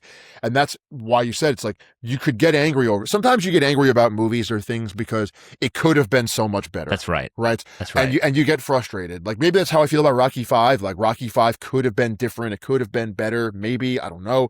There are certain movies where you're like, damn, dude, you were right there. Like, but you try to just like, for example, I don't hate the movie, but like, I love the movie, in fact, but like Cobra, there's 30 minutes of that movie that were edited out because they wanted to compete with Top Gun. And so like, there's a director's cut that could be made of that movie, maybe, that is really good and it's different and it's awesome and it's cool. The movie Predators, famously had its budget cut in the middle of the movie. And so the ending does not quite deliver the way the first half of the movie did, but because it had budget issues. Wow. This is none of that. This is just soulless. This is just like, okay, Dwayne Johnson's on a contract with our studio or whatever. We've got this script. Let's just make it. Okay. Pump it out. Paul Giamatti wants to do a serious dramatic role, but we've made a deal. He can maybe do this Oscar caliber movie if he does this piece of shit, like with this. And it's just so forgettable that it's almost offensively inoffensive. Like you know what I mean? I've never heard that take on it before. Like, dude, there are albums. There are so many albums by great bands that you're like, for example, Megadeth has this album called Risk. Okay, it is their softest album by far. Okay, and it is very much like a mainstream rock album. If Dave Mustaine wrote that album and gave it to another band that had a better singer and more mainstream chops, the album is really successful. Okay. But because it was done by Megadeth, everyone's like, what the fuck? This isn't Megadeth. Okay. But he took a big swing. He wanted to have a number one record. That's the reason he's on record saying, I wanted a number one record on my list of accomplishments. He went for it and he missed, but you could see that there's something there. He just wasn't the right person to sing that song. Like, Lemmy Kilmister wrote the song Mama, I'm Coming Home, the Ozzy Osbourne song. Okay. Wow. Lemmy's not singing that song. No. And he knows it. He didn't write that song. Stay in your lane. Lemmy has written a lot of great heavy metal songs that he gave to other artists. He had a sense of what he could do and what he couldn't do. Okay. But if Lemmy had come out and released Mama, I'm Coming Home, I think he might have later recorded it. But if he does it originally, it would be offensive, but you'd get it. You'd be like, this could have been good if someone else got it. This is so bland. It's just the epitome of what's wrong with Hollywood. We're not going to have a villain, even though I understand it's still a disaster movie, but we don't want to offend anyone. So there's no villain. Okay. They don't even unpack the wife's boyfriend who ditches the daughter and runs away. You never even see him again. No. He died screaming, getting crushed by something. Yeah, like we don't see him like getting punched out by the Rock or like there's no like trying to there. Like there should have been like he pushes someone out of a car to steal a car to run away and then the car gets crushed by a boulder or something. You know what I mean? Like it could have been. He did scumbag a few people on the road to survival when he was like, get out of my way, and he shoves some guy in the street and he gets crushed by debris. But he does die with getting crushed by a building or something like that, right? Or on a bridge. The whole thing comes down on him. But I just he gets his due, but I just look at Arnold's movies. Could have been. Like Arnold's movies Again, like, let's go back and look at his run in the 80s. Conan the Barbarian, unique movie. We could talk about that movie for hours, but phenomenal soundtrack. It's just an incredible. Terminator, big risk. Okay. James Cameron, unknown director. Okay. Predator, again, it's a subversive action movie. It actually shows the big macho guys that in every other movie would have been doing what he was doing in Commando, actually being systematically hunted down and eliminated and showing fear. It's unique in its own. It's unique in its own way. Like Running Man is insane, and like it's more action staple type stuff, but it takes a big swing in terms of the scale of everything. Okay. Total Recall, directed by Paul Verhoeven, the same guy who directed RoboCop, Starship Troopers. It's completely insane. It's a really bizarre world, but it's a big swing. It's unique. Even the movie that Arnold did in 2001 called Collateral Damage, where he plays a firefighter whose family was killed by terrorists, and it was supposed to be released around the time of 9/11, so it didn't exactly have a good release time. It still is like, it's got something to it's Arnold Schwarzenegger. He's in Colombia killing terrorists. Like, it's a unique thing. Okay. Like, this is just so paint by the numbers, dude. It's so paint by the numbers. And this, unfortunately, to me, it kind of epitomizes The Rock's career. Everybody wanted to give The Rock all this credit for doing the Smashing Machine. And it's like, wow, look, he's doing serious drama. Like, he's really trying. And it's like, okay, sure. He could have done this 15 years ago. Yeah, it's true. Okay, he could have done this 15 years ago, and we would have been happy. We would have liked to have seen it. Ultimately, he will go down in history as one of the biggest stars ever, but he's almost like I'm trying to be nice here. Be charitable. Be nice. He's kind of famous for being famous at this point. Well, he made his mark in wrestling. That's what he did. I agree. And that's maybe where he's best at, where he belongs. And yes. But these stars transcend different types of work. So musicians become actors and vice versa, and people try to like make a leap to a different industry, and it doesn't always pan out. And he'll still make movies, and maybe he'll prove us wrong one day and make better movies and make better action movies or whatever, or be in more dramatic roles. When he's lost like 70 pounds, hasn't he? Now he looks like he has AIDS. But it seems like, I don't know. He's getting older. He's going to have to pivot. He can't be the strong guy action star forever. If he wants to be on the silver screen longer, he's going to be in his 50s and his 60s. He's going to be getting slimmer and less muscled, less intimidating. He might have to actually learn how to act. Yeah. So that might be a blessing in disguise for him in his movie career. I think, he from that Your Turn in the Rundown, or Have Fun, rather. Actually, one of our fans commented, Have Fun, was what he said, Schwarzenegger said to The Rock in the Rundown. I just think that was he gave him a big pair of shoes to fill, and it was just too high of a bar right away. Couldn't do it. Like, if you just didn't have that scene, and then, I don't know, well, that movie's great, so I don't even know if that scene was the make or break, but like, when you set your expectations too high for anything in life, your odds are you'll be let down in some way, shape, or form. Like, if I tell you this is the best pizza you'll ever have and you've ever had, and everybody on earth will ever have, and you eat it and it's not, like, blowing your mind, where it ruins you, and like, you're gonna be like, it was kind of good, it was all right. Like, so expectations are important leading in, and that was the opening scene. So maybe if they ended the Rundown with like that, or 3 movies in that they were bangers, and then Arnold came in and kind of like tipped his hat to him, that would be different. But they tried to make him something he wasn't right away, and that was part of it. It's also important, dude, to assess that. Like, the Rundown is 2003. As you get older, time goes by really fast, right? 13 years prior to that was Total Recall. 11 years prior to that was Terminator 2. That's not that long. No. Really, and so, like, it wasn't like we look back at that now and be like, well, Arnold's career as an action hero was over by 2003. But he was doing Terminator 3 at the time. Like, it wasn't totally over.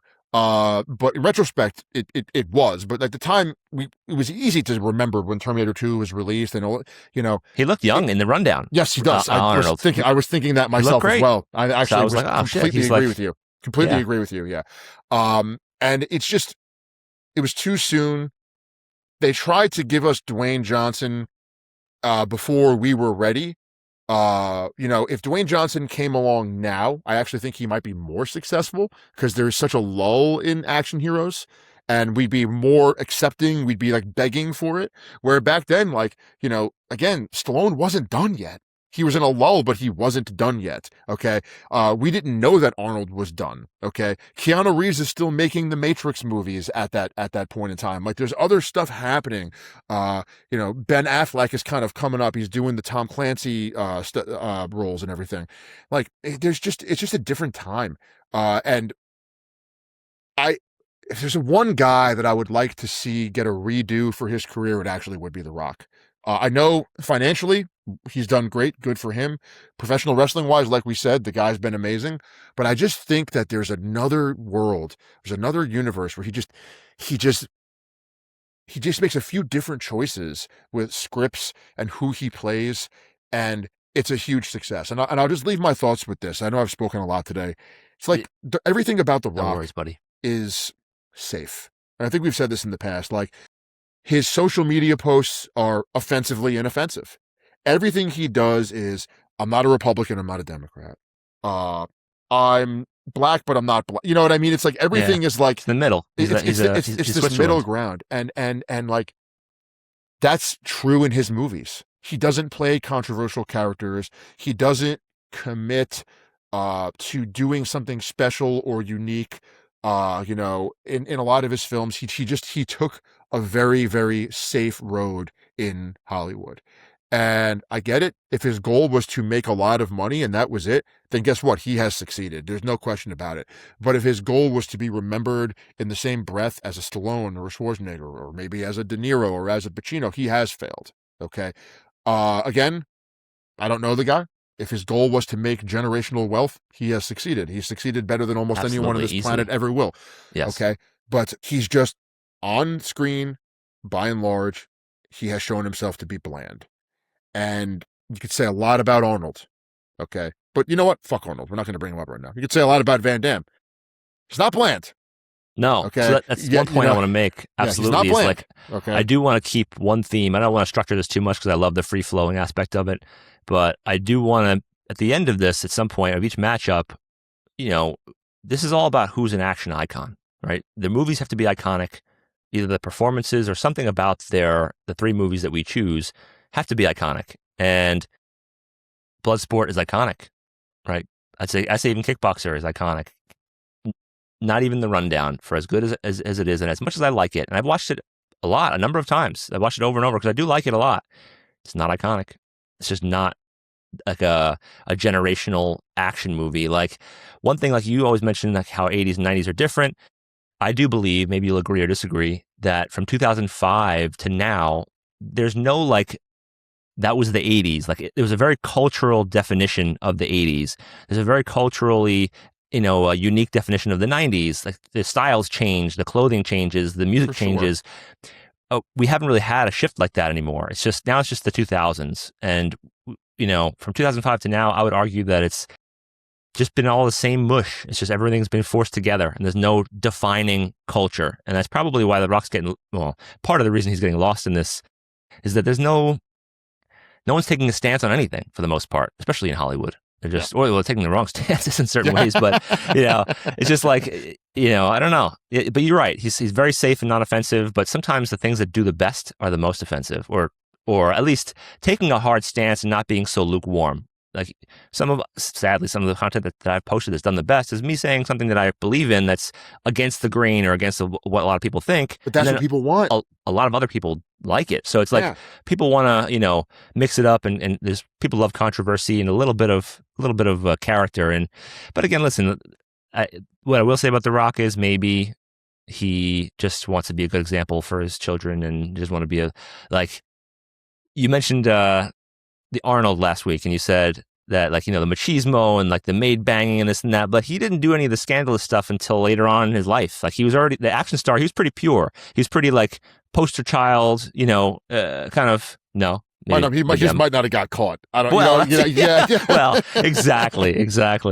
But so I feel like I don't disagree with The Rock's way of approach, because if I was an action hero, I'd probably do something similar. Sadly, because this is my personality. I'd want to be a good example for my kids and be a role model and not be like a degenerate off screen and then make action bangers. So, but dude, I don't know that you have to be a degenerate off screen. Like, Stallone has made stances in his movies and has shown where he stands on certain things. I mean, you have to keep in mind with, like, for example, Rambo 2, Rambo 1 and 2 were big pro-Vietnam veteran sentiments coming out of an era in which the veterans had been chastised. There were significant portions of the population that were still mad at America for partaking in Vietnam, and they thought very lowly of the veterans for them. So Stallone, we forget about it now, but he goes out and he's saying in these movies, no, these guys had damage done to them by the government, by civilization. We need to think about this. We have to understand what we're doing to these people. We have to understand what's going on. And a lot of people didn't like him for doing that. Okay. Now, in retrospect, his stance was proven to be the one that America kind of assumed to be correct, right? But at the time, 1981, it was tough to view it that way, right? The Rock doesn't make those stances artistically, even is kind of my point. Like, the way that I would classify The Rundown, if we're going to do a parallel, The Rundown to is kind of like his Tango and Cash. It's a fun movie. You could watch it over and over again. Great villain. It's just nutty, but it's part of his, anthology, but it's not the thing. It's not, this is like, you plant your flag in the ground, I'm fucking here. Like, a masterpiece. This is it. Making a splash with this one. Yeah. Like, you could say it's almost like, if you're going to compare it to Schwarzenegger, it's like Raw Deal, a fun movie. Okay, Raw Deal's better, but fun movie, but it's not Predator, right? Like, there's different elements to it. I just think ultimately Van Damme is more memorable. I said this a while ago and I stand by it. A big test for me is, like, if I take the best movie by one of these guys and I put it against the best movie by the other guy, and I say to myself, okay, it's a Tuesday afternoon, I'm done with work, I'm not really in the mood for anything, okay? Like, sometimes you're jonesing for something and you get yourself psyched up. I'm not in the mood for anything. Which one would I rather watch? Or if it comes on TV right now, which one am I choosing? Almost by instinct. And Van Damme beats The Rock with this. Like, with Van Damme, I know I'm going on a crazy ride. I know I'm going to see some crazy shit. I know that he's going to put himself in physical danger to do some of these stunts. I just, there's a certain vibe that he has. And this is a crazy matchup, Ian, because Van Damme is nowhere near as successful as The Rock, although I will say people forget how popular he was in the mid-90s. He was a star. He just had drug problems and he kind of blew it, and that's his own issue. Yes. Oh yeah. Okay. He had cocaine issues, and I think he took a lot of bad scripts because he had a coke problem, and I think it really tanked his career. To the audience, I would say watch the movie JCVD.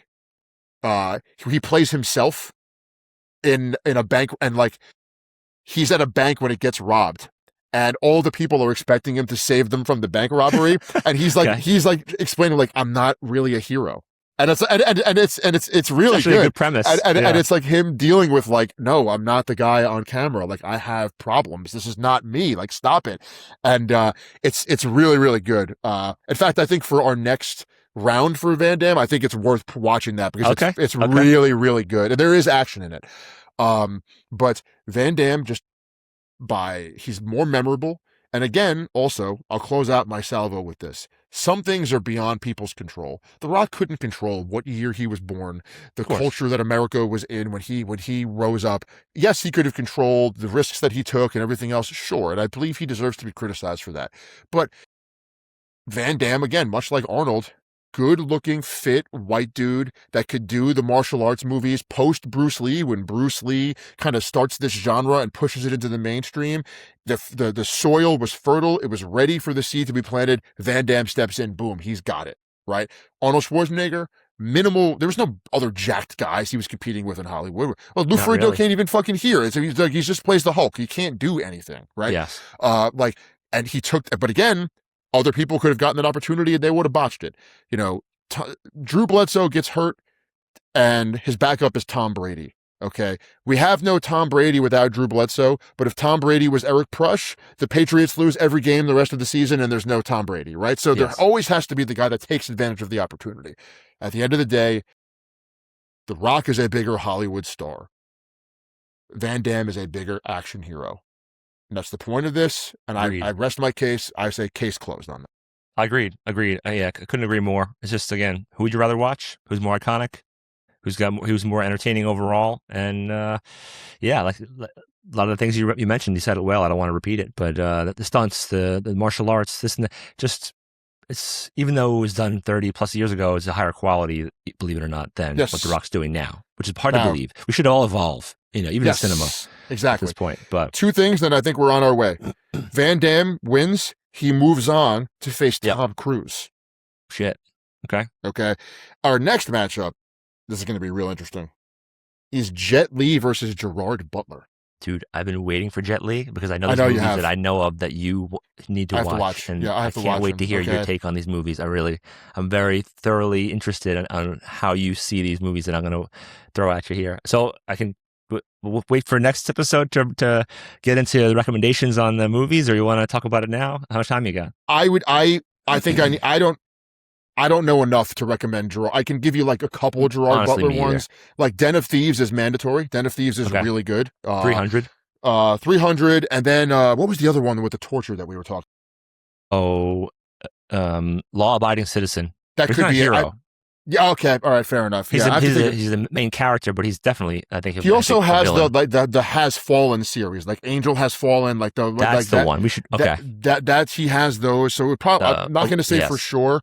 I'll tell you what, let's do it next week because I want to take a look. I don't want to commit to it and then have to change the movie next week. Okay, so I'm just going to throw two Jet Li ones out there. So if you want to get started, or if our audience wants to get started, because I think they want to possibly watch along with us so they can have a better and a more fresh take in their mind of what we're talking about when we talk about these movies and why we're making the decision to move certain heroes on and not other ones. But so Kiss of the Dragon is one of the ones that I would watch. Okay.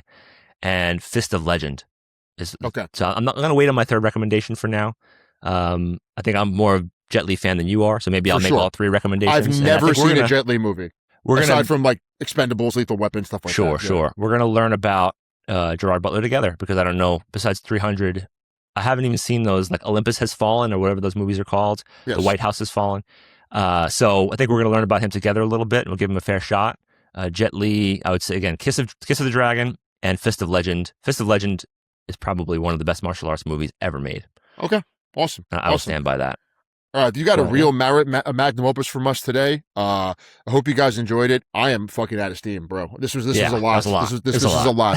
So, guys, I hope you all have a great day. Hope you enjoyed this. I hope you understand that how much we love you watching San Andreas voluntarily. It could be described as cruel and unusual punishment, but whatever. It is what it is. There are worse things than watching movies for a living. But regardless, you guys have a great one, and go on social media and badger Ian about benching 405. That's all I have to say. Take care, people. That's it.